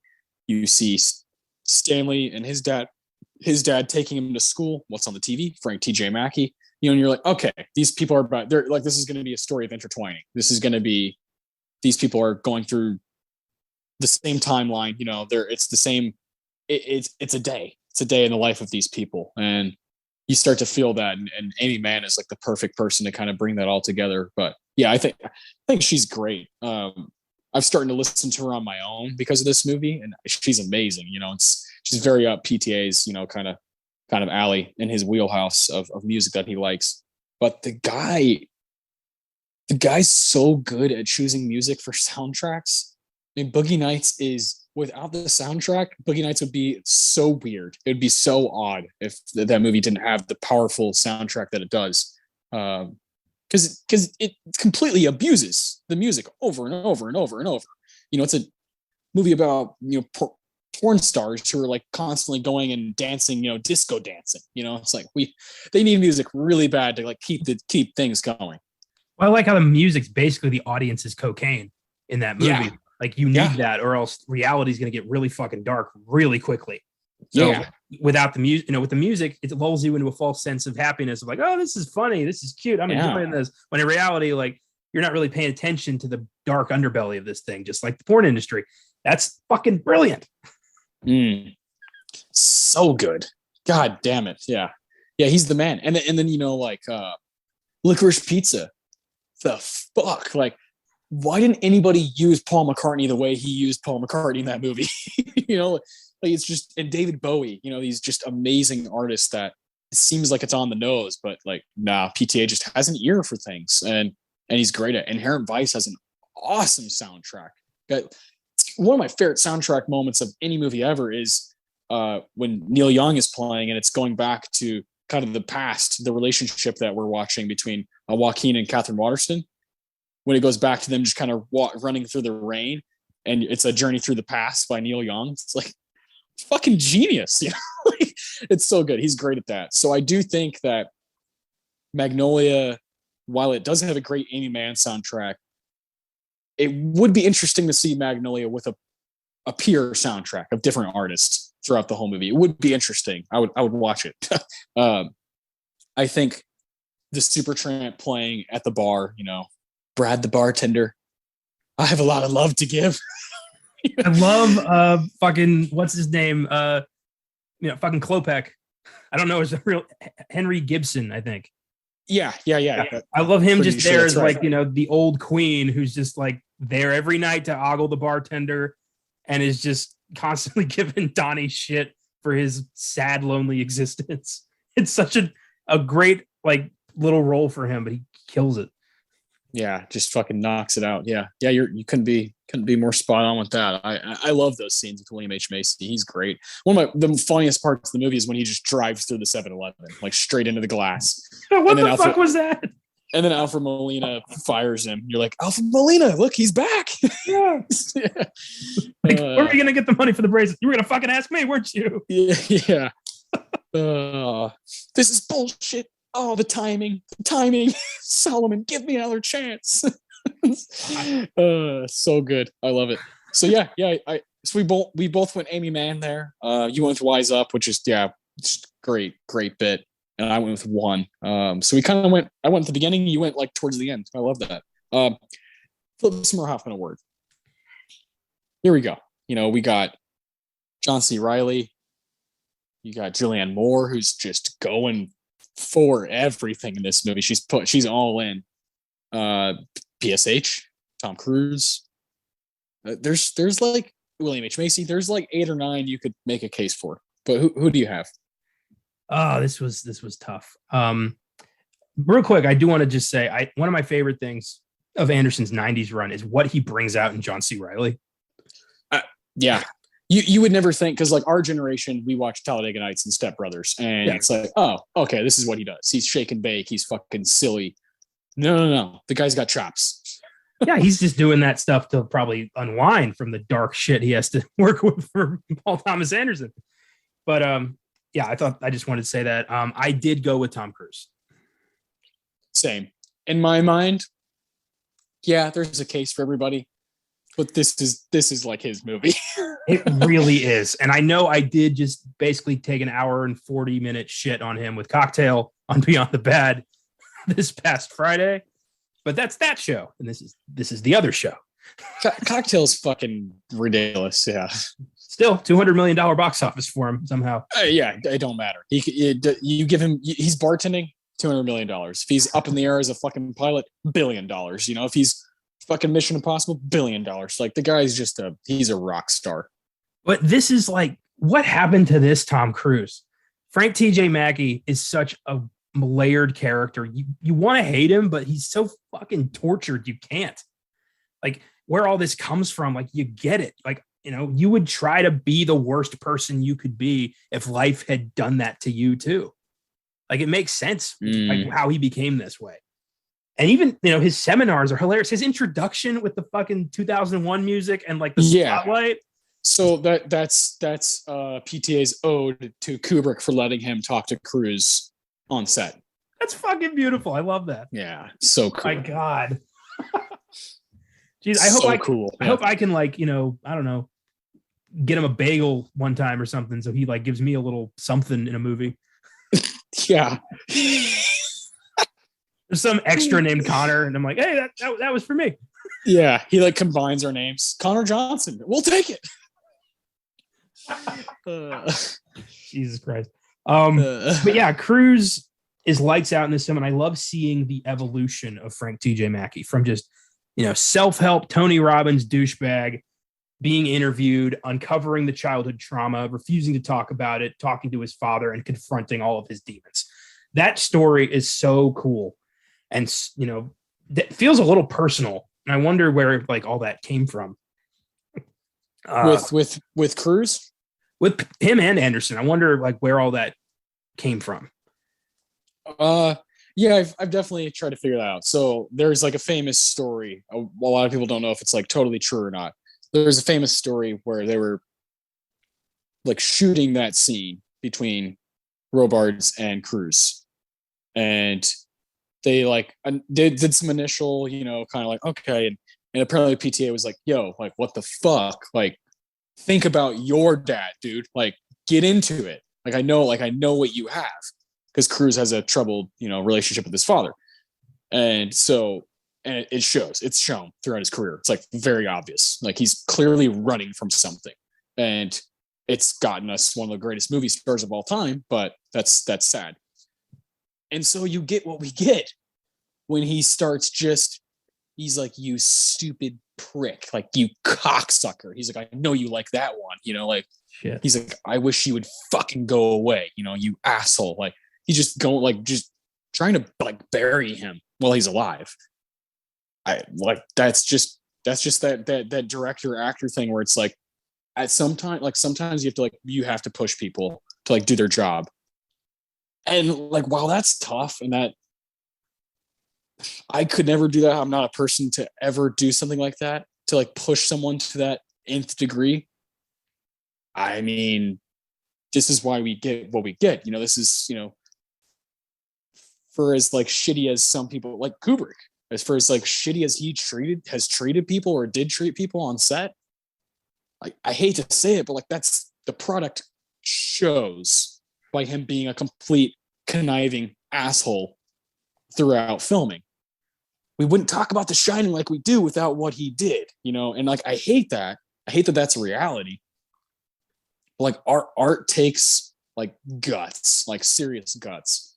And I think PTA, like, I believe that story. I believe that story of him, because it's like, where on earth does Tom Cruise go in that, you know, like there's veins popping out of his forehead during that scene, you know? Yeah.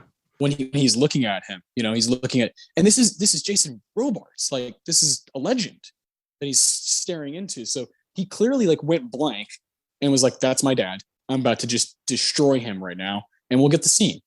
And that's why Philip Seymour Hoffman is like, oh my God, you know, like he just has no choice but to just drop his jaw just drops. And you get, in my opinion, you get Tom Cruise's greatest acting moment of all time. I will second that. What happened to this Cruise? I don't know. He tapped into something there, man, that we never saw again. And yeah, God, yeah. I love his work. I love his filmography, from, you know, like Risky Business. I'm not a huge Top Gun guy, but I am a big Color of Money guy. And Born on the 4th of July, and Rain Man, and A Few Good Men, and The Firm, and Mission Impossible, and Jerry Maguire, you know, and Magnolia, and Eyes Wide Shut, and Mission Impossible 3, and, you know, so on and so forth. I love Fallout. I think Fallout is fucking great. I like Edge of Tomorrow. I like that movie too.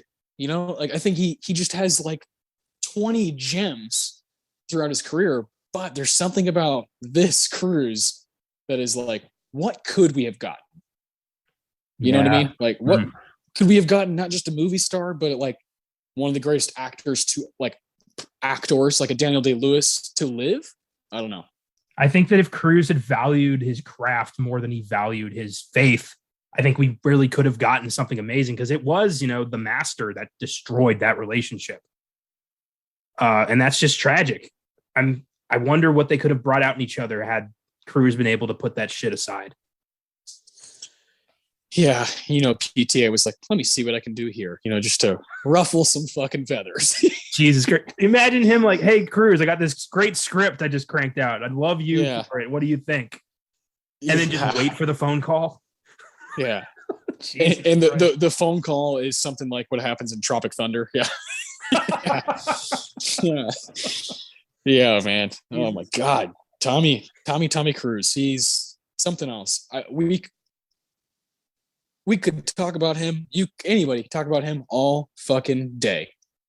He's that kind of a guy, that kind of an actor, and that big of a star, But I just will always see his role as Frank T.J. Mackey as his crowning achievement. While it's technically a supporting role, he wins this movie like hands down.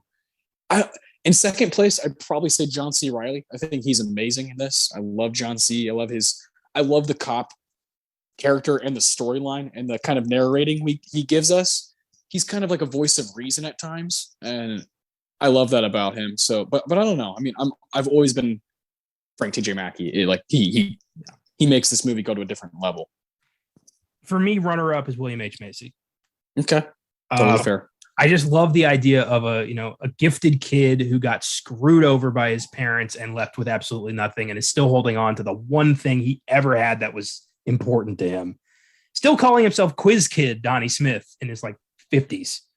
Yeah, I'm Quiz Kid Donnie Smith. It's so sad. I think a lot of it is as a kid, I was in the gifted program, and there is this weird kind of they look at you different. They treat you different, like you're a novelty.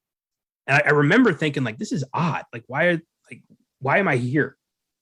And yeah, there is they bring that up in the movie, especially with Stanley being I'm not a toy. I love that they brought that up. That's something that no one talks about, is the way we treat smart children as these weird aliens who are there to dance for our amusement. It's really fucked, and it destroys them, as we see with Quiz Kid Donnie Smith. He is not a stable human being. There's 6 or 7 movies shoved into this thing, and yet it all works pretty seamlessly. Yeah, I agree. I think you could rank kind of the storylines, but I don't know if you'd take any of them out completely. I think that's what people usually are like, oh, I maybe take out this character, then you make the movie 2.5 hours instead of 3 hours and 8 minutes.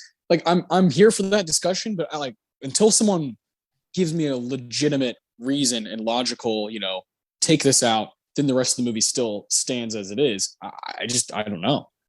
I wanted more about Jimmy Gator's really fucked up relationship with his daughter. And the idea that he might have molested her, he doesn't know. Jesus Christ, that's a dark moment, man. Yeah. Phil Baker Hall and Melora Walters have one of the best scenes of the movie when she's just get the fuck out of my house. And then when her mom comes, fucking Melinda Dillon, holy shit, she comes to console her at the end of the movie, and the camera fucking zooms in on a photo and it says, but it did happen. Did you notice that? Man. With that fucking man, Jesus. Yeah. Yeah, it's fucking crazy. I love that Gator gets saved by a fucking frog coming through his ceiling window, or as his sunlight. What's it called? Skylight. Yeah. So and then probably his house catches on fire though. Because. So okay, that's a great way to talk about our deacons, because mine's definitely some of that stuff. What's your favorite scene in the movie, or best scene, however you want to see it? I went pretty predictable. It is Frank confronting his father. Yeah, I mean, it's a showcase. It's it's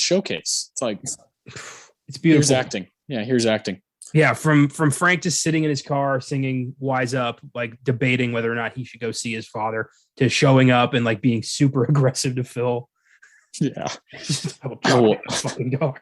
Yeah, 3 times he says that, and you believe him. You're yeah, he totally would. Yeah, this dude has punched an animal before, 100%. I love when Tom Cruise is on the phone when he's finding out all this stuff, and he's like, "I want you to do your fucking job." I love his assistant fires right back. I am doing my fucking job, Frank. Yeah, like she clearly has to deal with this a lot. Yeah. Oh yeah, he's an animal, man. Like, Jesus, Tom Cruise is so good. So good in this movie.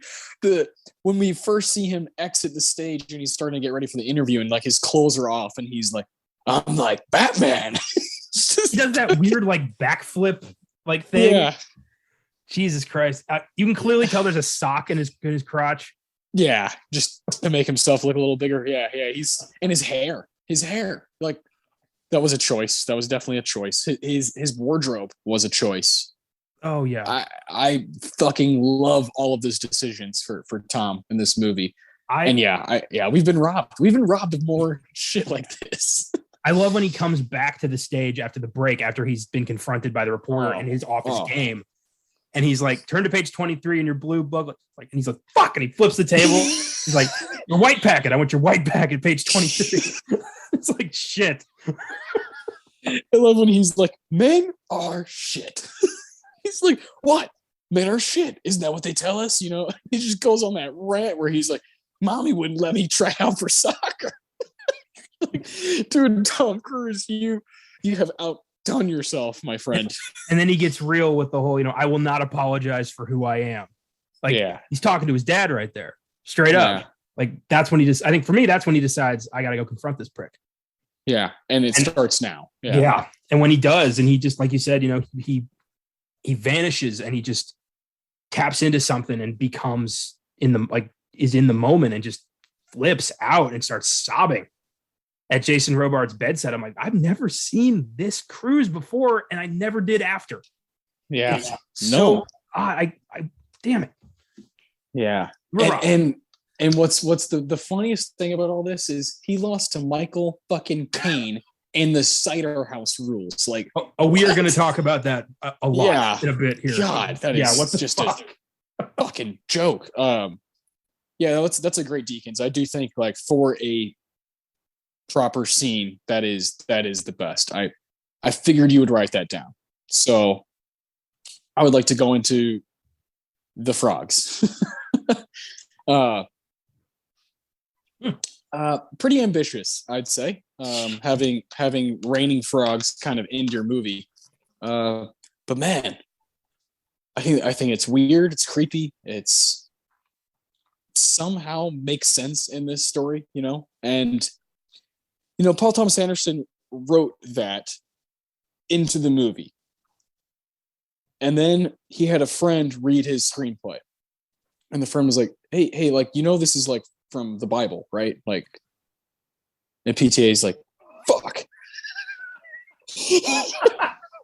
And his friend's like you were just trying to do something really weird when actually, like, this was like a thing that happened in the Bible. And he's like, "Well, shit, like, where is that at?" It's Exodus chapter 8 verse 2. He thought he made that up. He what I think happened is he subconsciously read about that maybe as a kid, and was like, "Fuck yeah, raining frogs, that's crazy." And then as an adult was like, "I gotta put this in my movie," and then did another line. So again, a lot of the stuff that I've read about him, he will, if he's asked to comment on it, he'll fucking beat around the bush and be like, "I don't know," and because PTA wants there to be mystery about his movies. Same way with a lot of great filmmakers, they just figure out yourself. That's why you watch it over, because you're supposed to, like, figure stuff out. And so he won't directly answer a lot of these things. I just think the stories are so funny and so interesting that he did this. And so 8-2 appears in this movie a handful of times. Like, it's an Easter egg that pops up over and over. And so he went back and did that himself. He edited 8-2 to be, on the screen over and over, because he was like, "Oh, okay, well, this frog thing, like, kind of, if I can tie this all together, that it will make even more sense to the audience if I do all this." And my favorite little Easter egg of the 8-2 is when there's a shot of the crowd from What Do Kids Know? And it's Paul Thomas Anderson himself holding up a sign that says Exodus 8:2. Fuck yes. And you have no idea who he is because he's just this normal looking 20-year-old white guy. He's just a normal looking dude. He still is. Like, if you saw him on the street, you'd be like, wait a minute. is that him? He's kind of, he's got a look that like every guy in, walking around New York City has. And so him putting himself into it, you wouldn't know unless you heard about it, read about it, whatever it is. You're like, oh my God, that like he did that himself. And then there's plenty of times where 8:2 pops up, like, maybe around a gas station, or there's like slight cuts where it just has a board that says 8:2 and you only see it for a split second. And he does that over and over in this movie. And then there's the, actual frogs falling from the sky, and they start, fucking wailing down on first John C. Reilly. John C. Reilly's like, what the fuck? And there's a frog and it's bleeding and it's barely alive, and you're like, okay, well, what the hell? And then he looks up and they start fucking coming down. And the whole movie before, it was raining. And everybody's like, it's raining cats and dogs out there, and then it's like, no, it's raining frogs. And then we see Tom Cruise and Philip Seymour Hoffman and Jason Robards at the house, and the frogs start coming down. Julianne Moore, she overdoses and she gets into an ambulance. The frogs start coming and the fucking ambulance flips over right next to the hospital. It's crazy. William H. Macy is climbing up the telephone pole to figure out how to like put this, this money that he wants to steal. He's conflicted about it. He's like, I don't know if I should do this. And he's climbing up this pole and he looks up and he gets hit by a frog and then he busts his teeth, which is funny because the whole movie he wanted to get braces. And then there's Melora Walters. She's at her apartment doing cocaine and the frogs start fucking pouring down, that's one of my favorite touches of the movie, is when she looks at her TV screen, which is blank, and she sees like a couple frogs fall from it. And she's like, what the fuck? And then they start pouring down, and one of them goes through her window and the glass breaks. And it's like, holy shit, this is real. And then they show Stanley, and Stanley's in the library and he's like, these things happen. Like, this happens. Oh man, that's more Freemasonry shit. And then Jimmy Gator. Jimmy Gator is going to kill himself. His wife knows that he probably molested their daughter. And he's like, well, I'm sick, so I might as well just get myself out of here. The frog, this plague of frogs decides, no, you can't get off that easy. So the frog comes down from the skylight, hits the gun shoots the TV, I believe, and then you see a fire is about to start. He's going to burn alive. So he gets the darkest, and this, I could go on about it forever. This ties back into, the little boy Dixon that says the rap at the beginning of the movie. A lot of people are like, what the fuck is that? But it's pretty much spelling out what the movie's gonna tell you if you really look at it. The worm is a person. It's Dixon's older brother, but is it his? I think it's actually his dad. Worm is his dad, the one who kills someone at the beginning of the movie, and it's in the closet. That's a whole other tangent. But the worm also represents Jimmy Gator. He's the worm, and he's about to get got. Doesn't have a choice. He can't get himself. He's going to get got. And the little boy says, bring the pain in, and then the Lord will bring the rain in, and that's the frogs coming down as the Lord brings the rain in. Because that's some shit from the Bible. Like that's some actual stuff from the Bible that I hate to just, because I used to be a Christian, but really?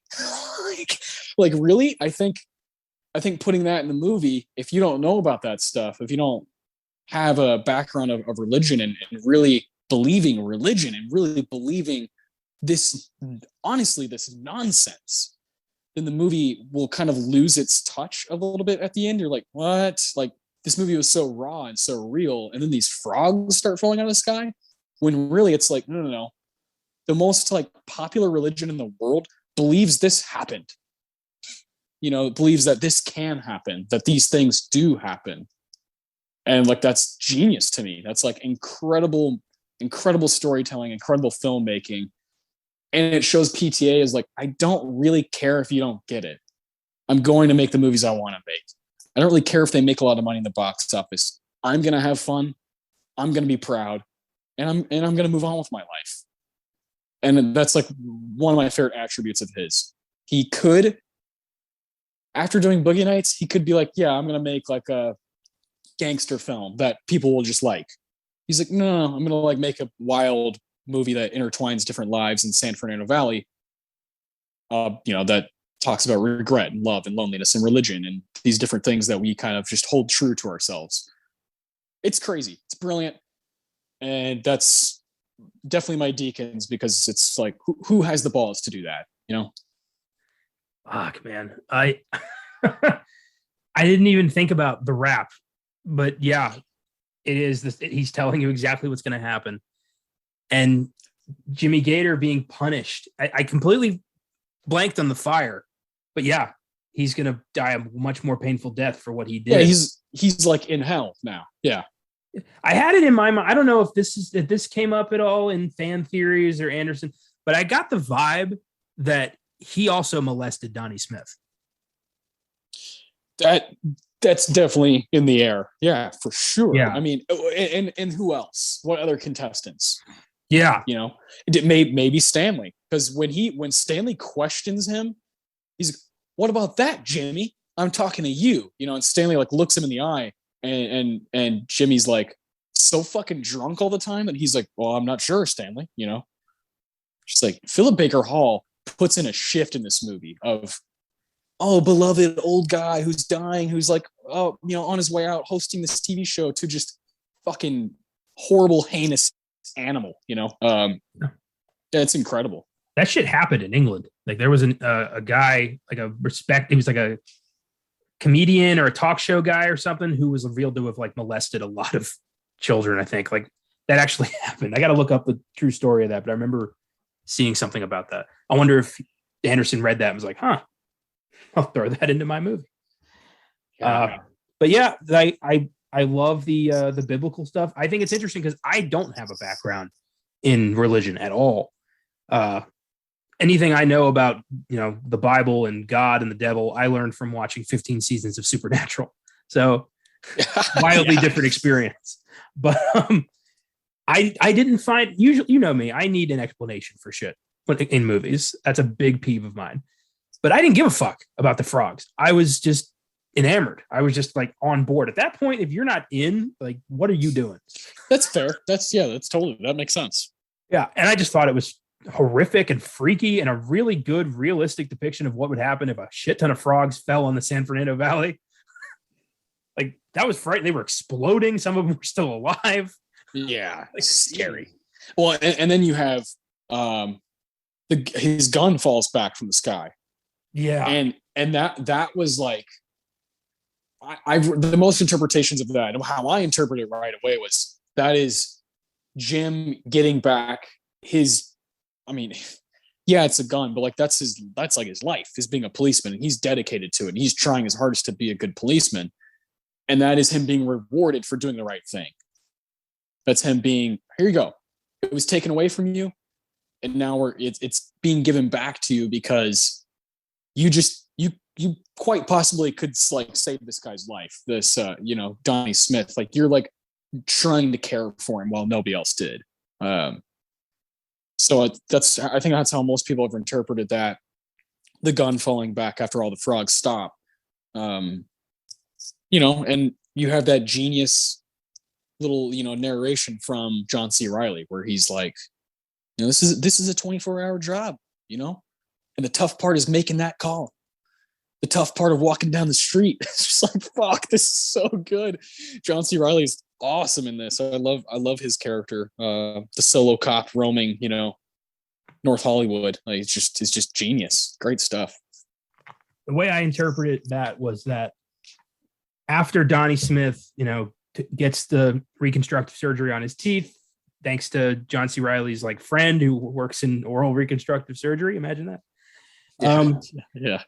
I think he's going to become a cop. I think that's how he can express all this love he has to give, is doing the right thing like John C. Reilly did for him. Yeah. So that's what I think his next step is, because he's got no other applicable skills as we see. So I think he's going to, I think John C. Reilly might help him get in the academy or whatever. Magnolia 2, starring John C. Reilly and William H. Macy as buddy cops. I would so down. I would absolutely watch another 3-hour movie of those two just as cops patrolling the valley.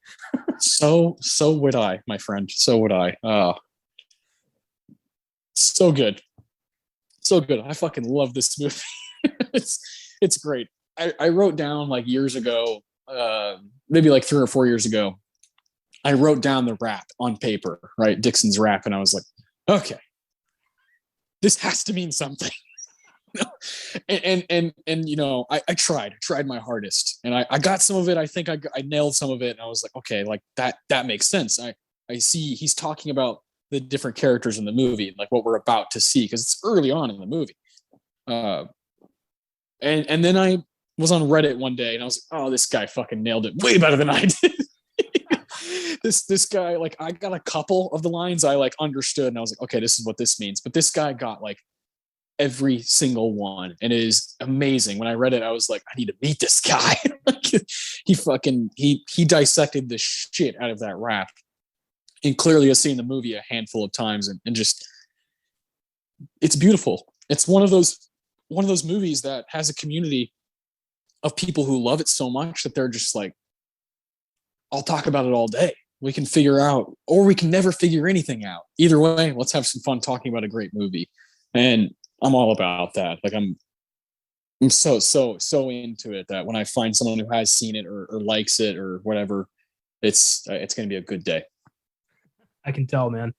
I mean, it only took like less than 30 episodes for us to tackle my favorite movie, and it took a hell of a lot longer for you. And I can tell that like this has been bubbling under the surface for quite some time. Yeah, for sure. I'm glad you finally got the opportunity to express your thoughts about this one. Yeah, and it's no I really have nothing bad to say about it. I understand some of the people, like we both mentioned, or like why people may not like, vibe with it or whatever. But that's understandable. But this show is about, if you can vibe with it, this Oscar Sunday show is about highlighting that stuff. And we've done that with a lot of movies. Very rarely are we like, fuck this, like this movie sucked. That doesn't happen very often. So we're usually picking movies that are a lot of fun to talk about. What's also fun is finishing off these shows now with the Academy Awards, so we can talk a little shit. This is going to be good. Which category should we start with? We have supporting actor, original song, and screenplay. Original song? Yeah, best song. Sounds like a great place to start. All right. This is a fun category. We have You'll Be in My Heart from Tarzan. That's the winner, by Phil Collins. Great song. Great soundtrack in that movie. Blame Canada from South Park. Bigger, longer, and uncut. Genius movie.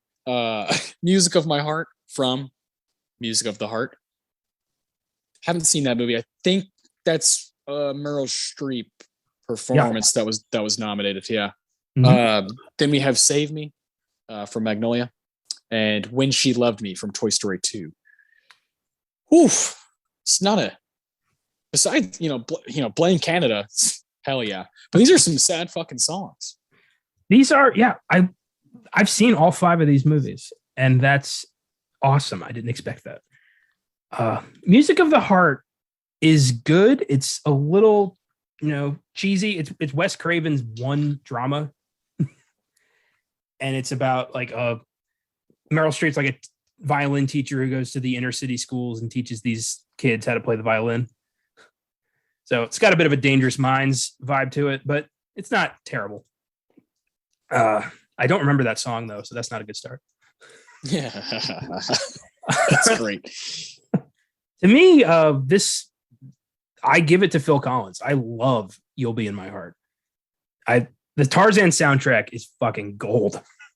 Yeah, it's the best part of the movie. Yeah, it really is. But I love that the South Park dudes were so pissed that they lost to Phil Collins, that anytime Phil Collins is in South Park, he's always got an Oscar.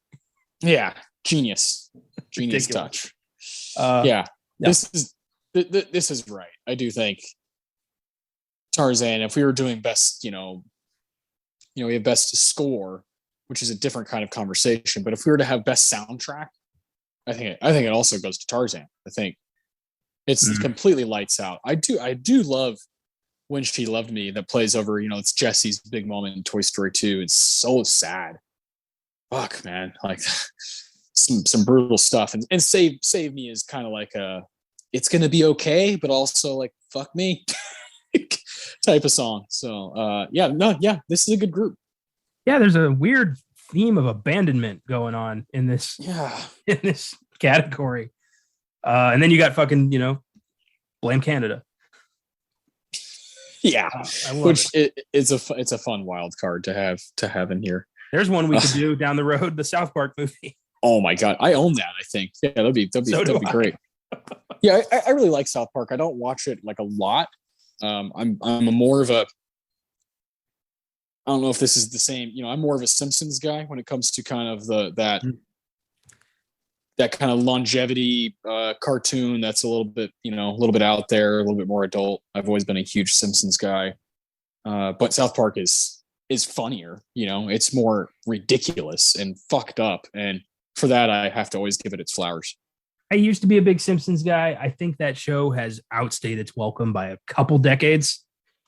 I think it needs to go. Is there anybody who still watches The Simpsons? Like current season? Really? Still current season? Uh-huh. Yeah. Is it still good? I still like it. Yeah, I still like it a lot. I'm just so into the characters, Springfield is home. Fair enough. I think South Park tackles current events on a way more significant scale. Oh, for sure. And has the balls to just destroy anybody, doesn't matter who they are. So nothing's off limits. Religion, sexual orientation, everything is on the table with South Park. They do not care to be politically correct. Yeah. Yeah. And they're the only ones who ever defeated Scientology, bringing it back to Tom Cruise. Bang. Love it. Well, these are two good categories to talk about. These other two, screenplay and supporting actor. Which one you want to go with first? Oh man, it's your game. Let's get supporting actor out of the way. Michael Caine won. I don't mean to degrade him at all. Love me some Michael Caine. One of the longest tenured careers where the guy has had it since he was in his 20s to now, still has it. But this is highway robbery right here. I would choose everyone else in the category over him. Tom Cruise from Magnolia, that's my choice. Michael Clark Duncan, The Green Mile, great stuff. Rest in peace. Jude Law, The Talented Mr. Ripley, another great performance. And Haley Joel Osment,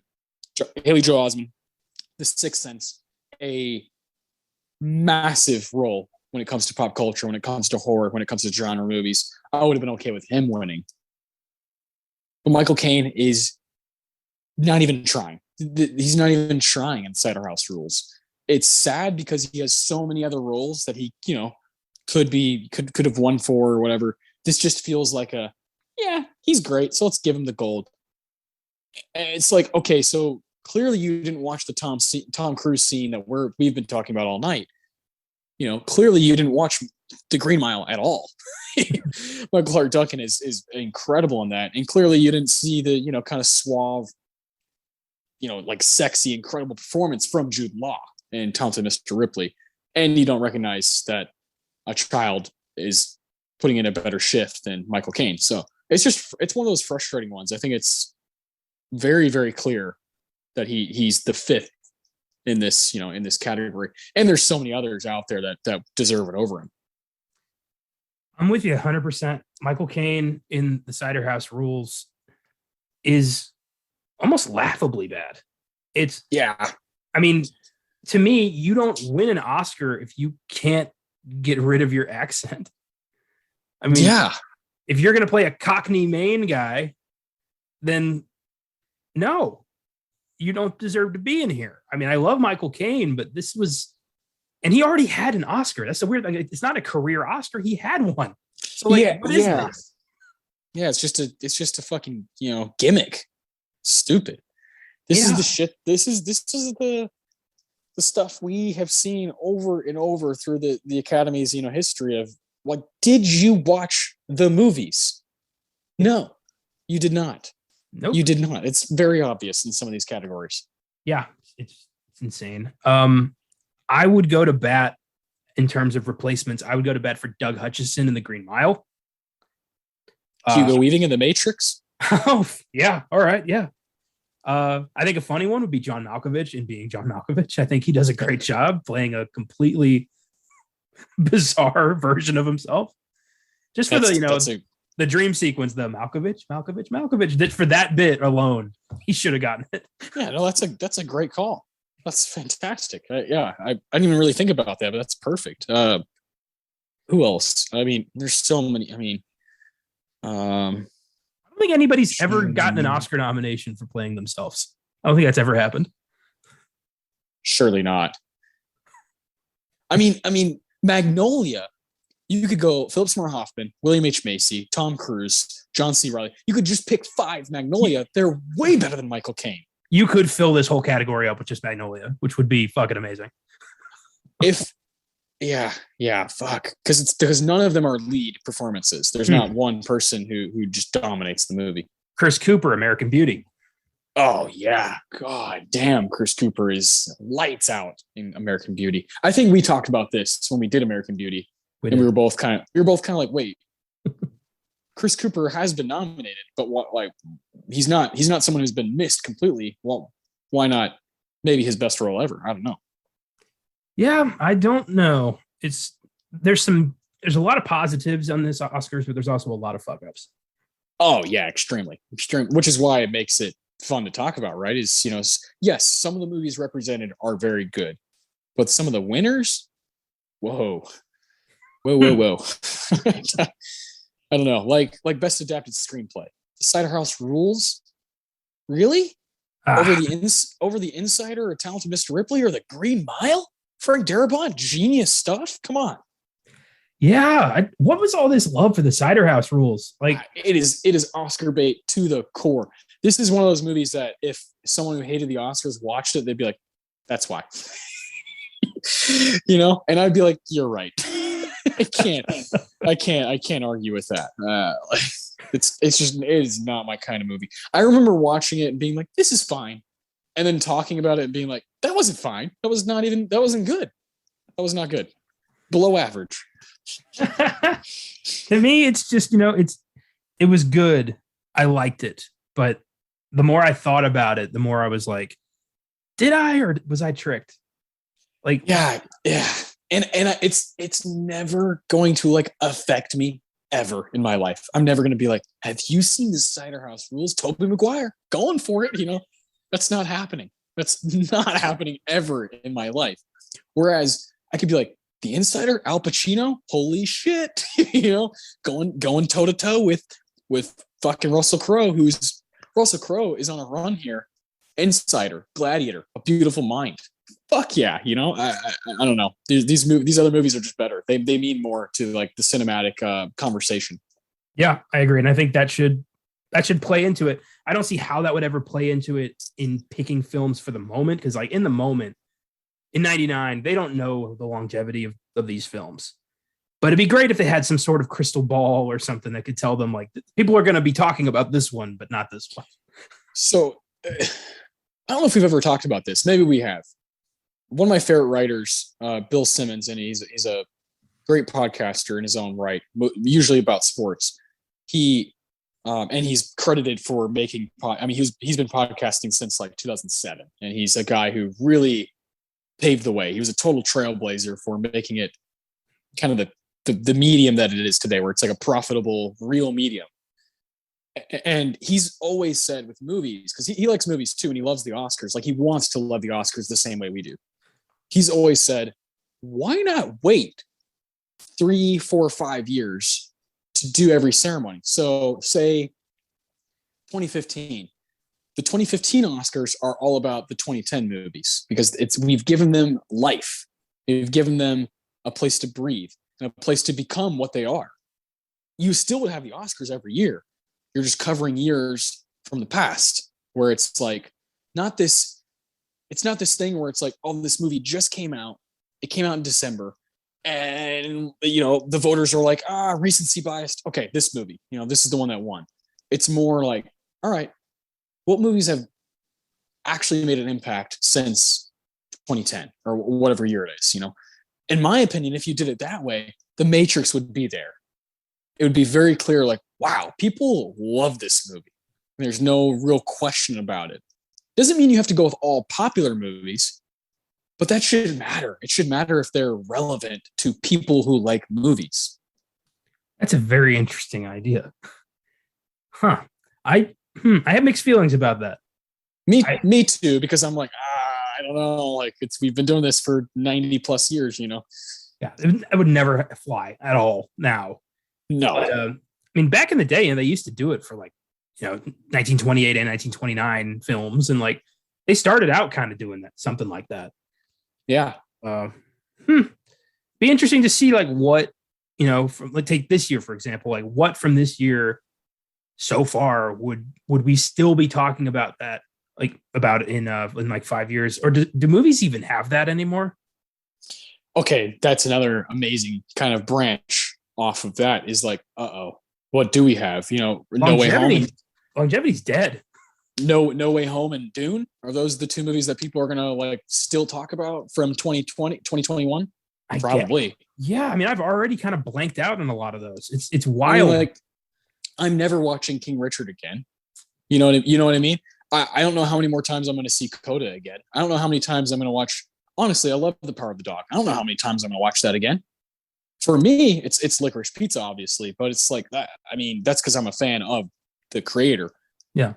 The two movies I'll probably watch, and it's not even really by choice. The two movies I'll probably watch the most are No Way Home and Dune.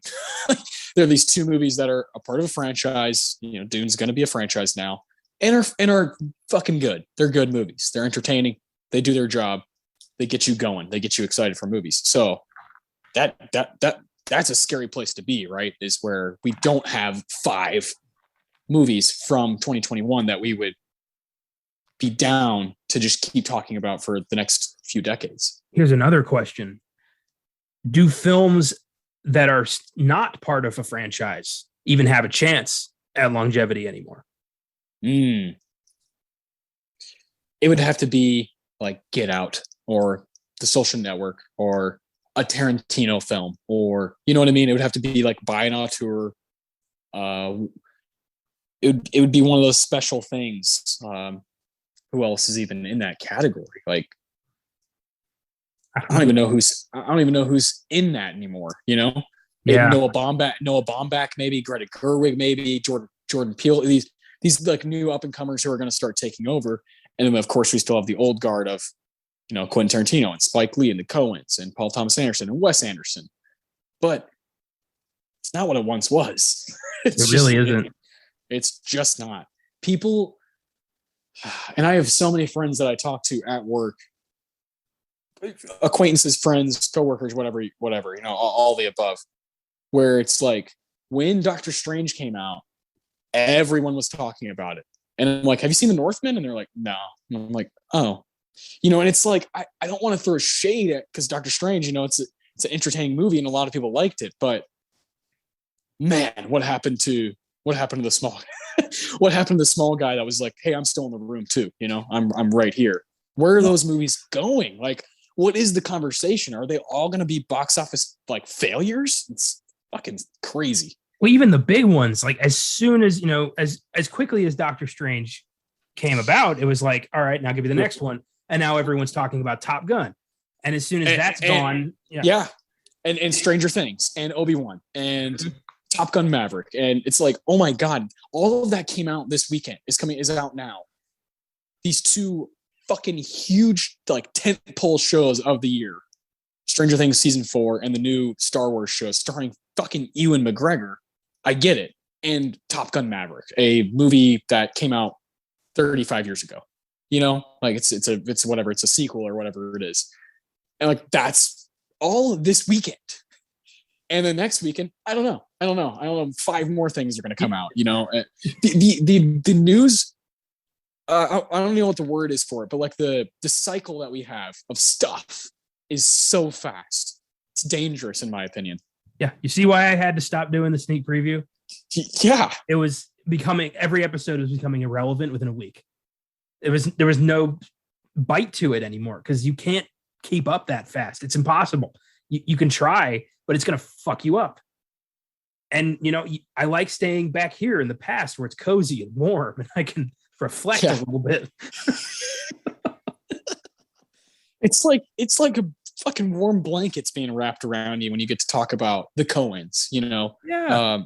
And hone in on No Country for Old Men and really figure out why that movie has aged the way it has for you. And we're out there. We are out. There are people out there who do give a shit. When we went to Los Angeles, you and I are like, oh, we're not alone. And like, how naive of us to think, in those major cities where film is big, there's going to be those people who are like, licorice pizza is the biggest fucking deal of the year. There are going to be those people, but man, it's few and far between.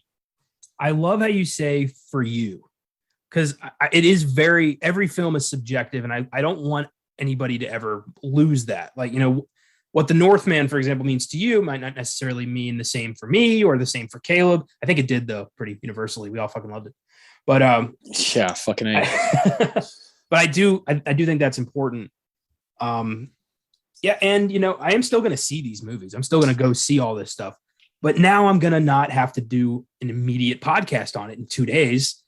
I'm going to have some time to think about it and think like, was it good? Is it worth thinking about in the long term? Does it deserve a show down the road? Like, is this going to be culturally relevant a year from now? I can think about this shit now. And I like that. Yeah, man, they were kind of having like a therapeutic, session here, because it's very, very obviously the most important thing, like in our social and kind of personal hobby enjoyment, that section of our lives. It's clearly the most important thing to both of us. I choose movies over just about anything as far as entertainment goes. My brother was like, do you want to watch this playoff game? And I was like, oh, I got to watch Magnolia. He's like, you've seen it 50 times. I'm like, yeah, but I got to watch it for the show. And I chose that over watching a NBA playoff game, which in the moment means way more to way more people. That basketball game means a whole lot. But to me, Magnolia meant more than anything in the world,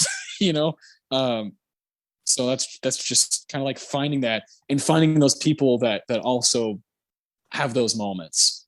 Because yeah, holy shit, man, it's like it doesn't happen a lot. So yeah, I do think we want to create a build up to what's coming out, like Lightyear.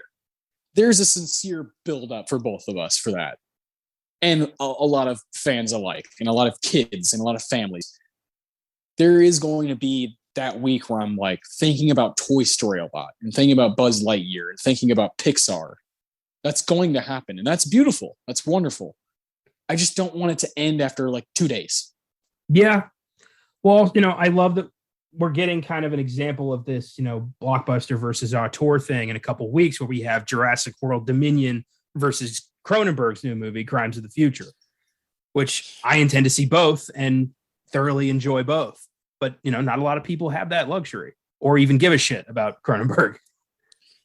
Yeah, I don't think a lot of people know who he is. Sad. Yeah, it's very sad. So the guy's a genre genius. Those are both theater films, so I probably won't see either of them right away. I don't even know when I'll see new Jurassic World Dominion. Is that what it's called? That's what it's called. Yeah. I mean, I don't know. I love dinosaurs, so like every time a new Jurassic Park or Jurassic World movie comes out, I'm like, this could be dope. And sometimes it's not. Sometimes it is. But Cronenberg is someone I'm like, I will watch that as soon as I can in my own time. I would love to go to the theater for it, but we'll see. It's not a guarantee type of thing. Yeah. And so that makes me even default to the past even more. It's like, okay, I can't go to the theater to see this new Cronenberg movie. Let's watch The Brood again. Yeah. Yeah. I get it. Be a part of it that way. This is great. This all came from what? How did this start? What were we talking about? Where we went to this crazy existential. We were looking at best adapted screenplay, and I don't remember how it evolved into this, but that was the last thing I remember we were talking about. Yeah, me too, because we were like, "Oh, the Cider House rules," and I don't. Oh, we were talking about how my guy Bill Simmons says we should do the Oscars like 3 or 4 or 5 years after every. Like each ceremony should represent the movies of the past. I was bringing up how I wish we had a crystal ball. Like, all that. All right, makes sense. And in a way, that's what we're doing. This is 1999. This is 23 years ago, and me and you would change the Best Picture category drastically. Yeah, there's no two ways about it. That's kind of what we're doing here. When we do the showdowns, we're not trying to be like these are the 5 and everything else sucks. We're taking the category that they gave us and ranking them that way. So I can't wait to do that next week. It feels like it's been a while since we did one. Even we just did fucking Silence of the Lambs. It feels like it's been a while. I don't know why. Yeah, you know what? It does. It does feel like, I wonder, that is weird. Yeah. I think Silence of the Lambs is just the back of our hand. It's just what we do. Maybe. So is next week. Yeah. Yeah, although I haven't seen next week's nearly as often as Silence of the Lambs, probably because of the runtime. I don't know. It doesn't bother me with next week. For me, it's like it doesn't bother me. But if I have, a Tuesday night where I'm like, oh, I want to watch something real good, am I gonna go to Silence of the Lambs or am I gonna go a 3-hour gangster? I don't know. I mean, depends on what I'm in the mood for. It's like I'm opening this giant ass menu and I'm like, what do I feel like having tonight? Yeah. So good. If you know, then you should know. Let's talk about the last category here: original screenplay. All right, original screenplay. This is a decent group. We got American Beauty taking the win. It's written by Alan Ball. We have Being John Malkovich by Charlie Kaufman. We have Magnolia by Paul Thomas Anderson. The Sixth Sense by M. Night Shyamalan. Whoa. And Topsy Turvy by Mike Lee. These are recognizable names right here. And of course, I'd probably go Magnolia here, but American Beauty's got some wicked dialogue. I have not seen Topsy Turvy, so I can't judge that one.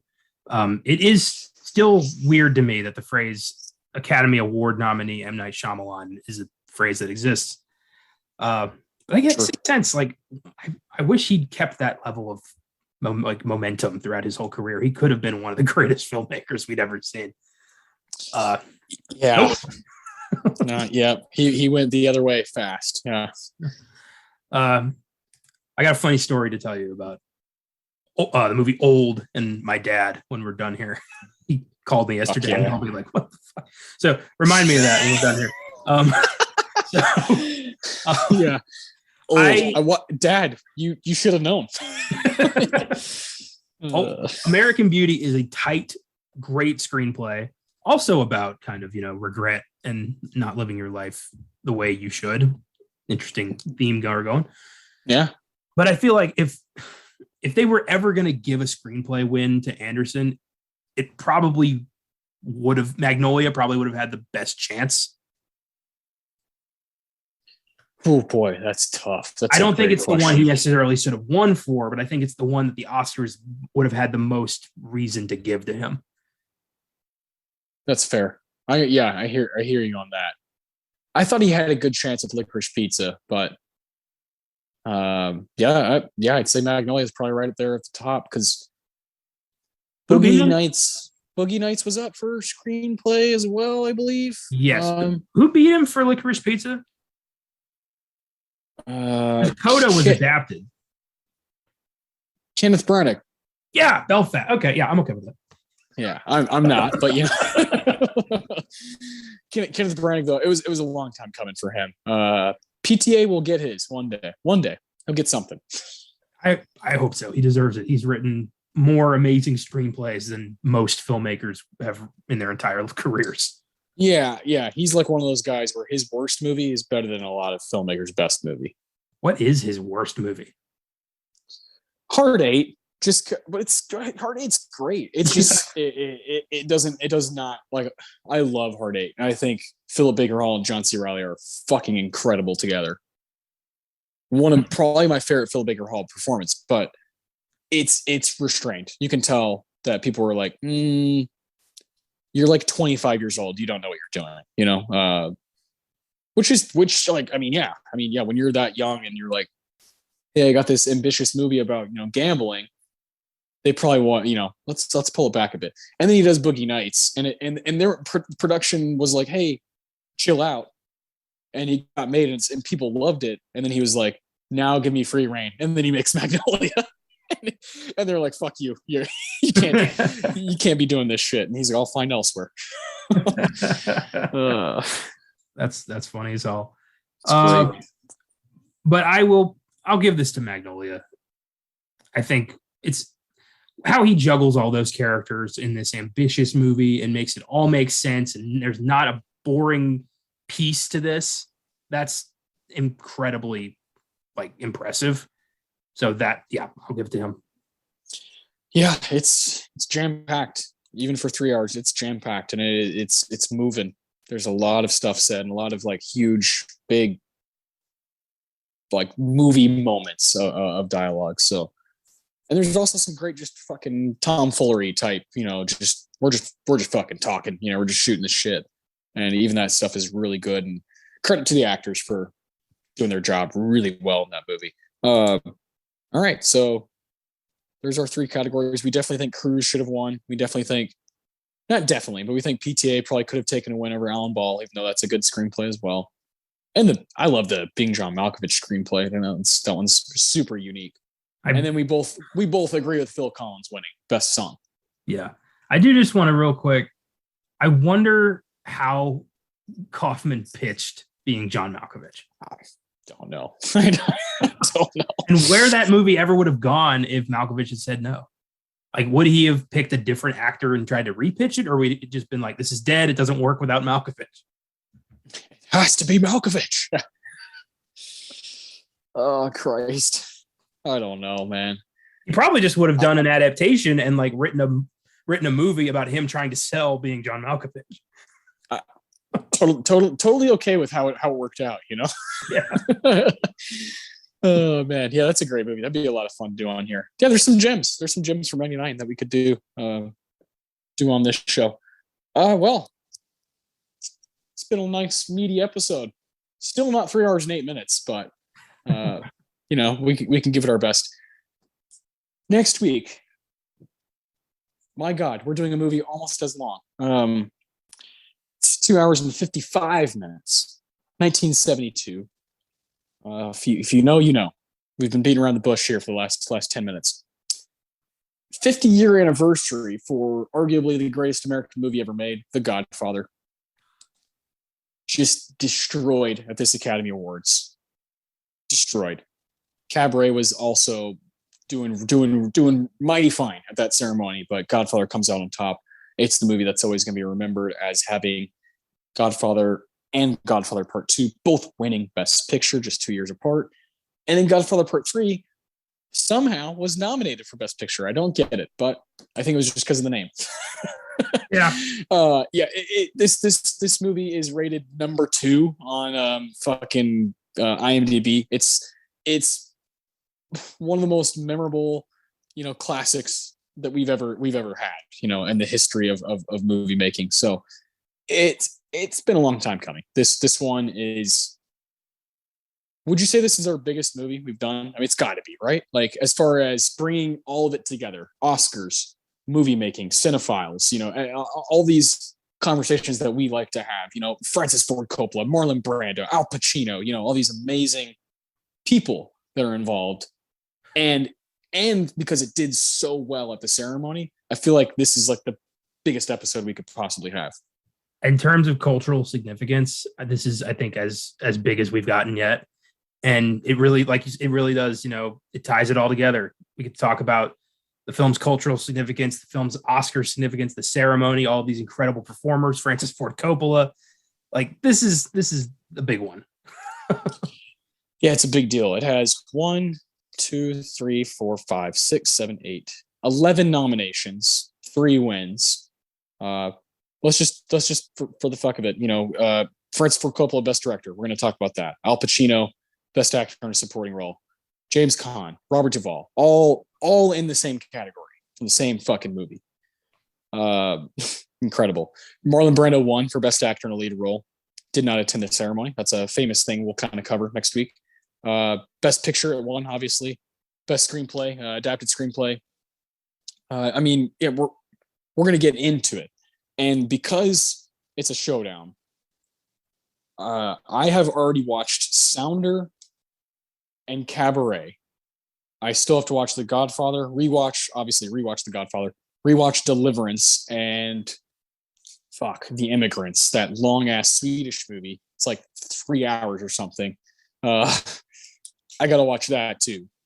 So I'm okay. I got a week to watch 3 movies, 2 of them equaling up to 6 hours. So that'll be fun. I'll have a busy week. I'm just gonna be focusing on that, and really trying to. I haven't watched The Godfather all the way through since we did it on Filmgazm. Like, I don't know how long that was, like 2+ years ago. So yeah, remember that. Yeah, I'm ready. I'm ready to go back finally. I've been waiting for a reason, and the 50th anniversary makes sense. Yeah, and apart from The Godfather, the other 4 are first timers for me. So this will be very interesting. Deliverance, I've seen. I own Deliverance. Movie's tough, but really good. Great cast. And Cabaret I had seen, but it went way over my head. So rewatched it. Really liked it. Love Bob Fosse these days. So I'm excited, man. I don't think there's and Sounder was pretty good too. I think you're going to dig Sounder. I think this is like a good. The 70s usually give us a pretty good 5. Yeah, I believe in America. Yes, yeah, it's going to be good. I can't wait. Yeah, it's gonna be incredible, man. Yeah, it's basically our 2-year. We started doing this. I think our first ever episode was June 7th of 2020. We did Pulp Fiction, and that was you and I were like, we need another show. We need more space to talk about different stuff, because that was when COVID was starting and everything was shutting down, and we were both kind of like, man, we're watching all these movies. Like, what do we do with it? And we created this show to talk about movies that just straight up deserve 2 hours, 2.5 hours of discussion where me and you get to just bullshit and have some fun. So this has been so much fun doing this. 100, episode 105 is next week, and that's hard to believe, but we've done some amazing movies, man.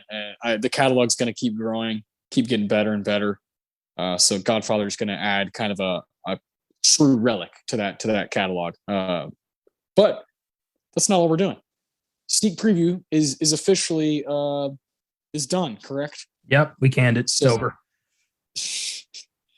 So there's no sneak preview tomorrow.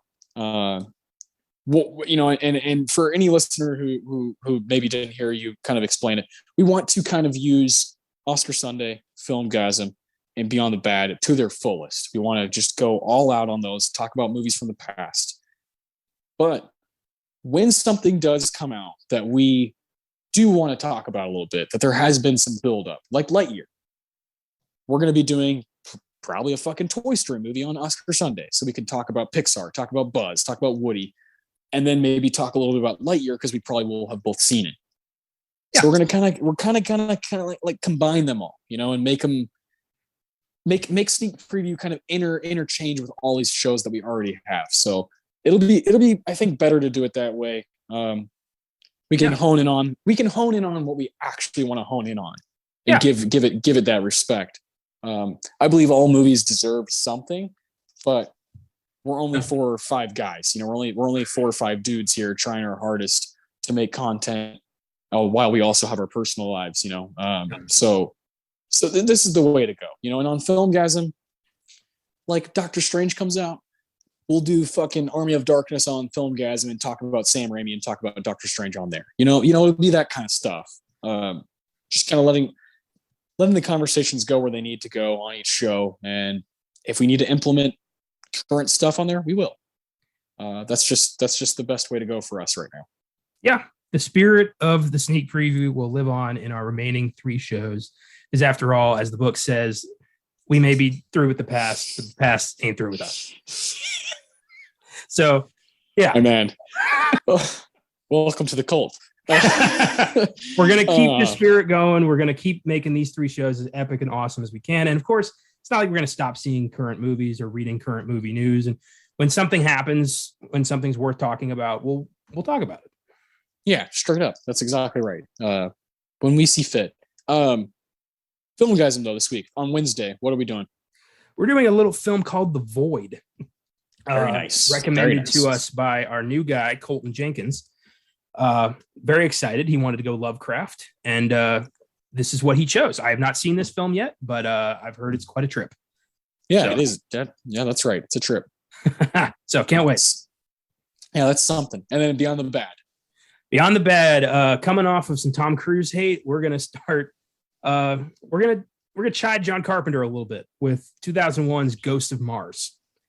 Good luck. Yeah, I know. I kind of don't want to, you know what I mean? But like also he deserves it with this film. You know how much I love Carpenter, but the later half of his career is pretty bad.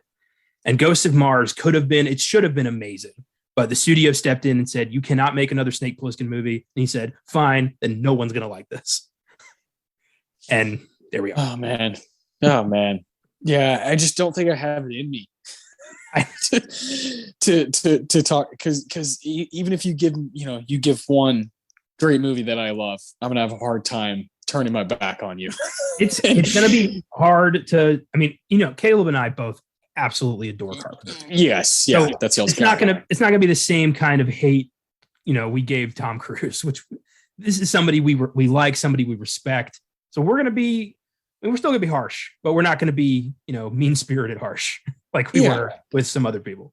I know what you mean, because you guys can't. That's like your Jesus. You can't just be like, you suck. Yeah, I can rip Tom Green to shreds any day of the week. Yeah, but John Carpenter did too much for me personally as a film fan that it just wouldn't feel right. But he did make a bad movie, a few of them. So Ghost of Mars. I understand that. I understand. I just, he's the guy who gave us so many amazing movies. So that'll be a cool conversation because y'all will be kind of like, yeah. It'll be a different kind of Beyond the Bad. So yeah, that's great. And then again, next week, The Godfather. Come back, listen to us talk about 1972, talk about The Godfather, one of the greatest movies of all time. Really, no matter way you see it. So this is great, man. Like you said, from the great words of Ricky J. We may be through with the past, but the past ain't through with us.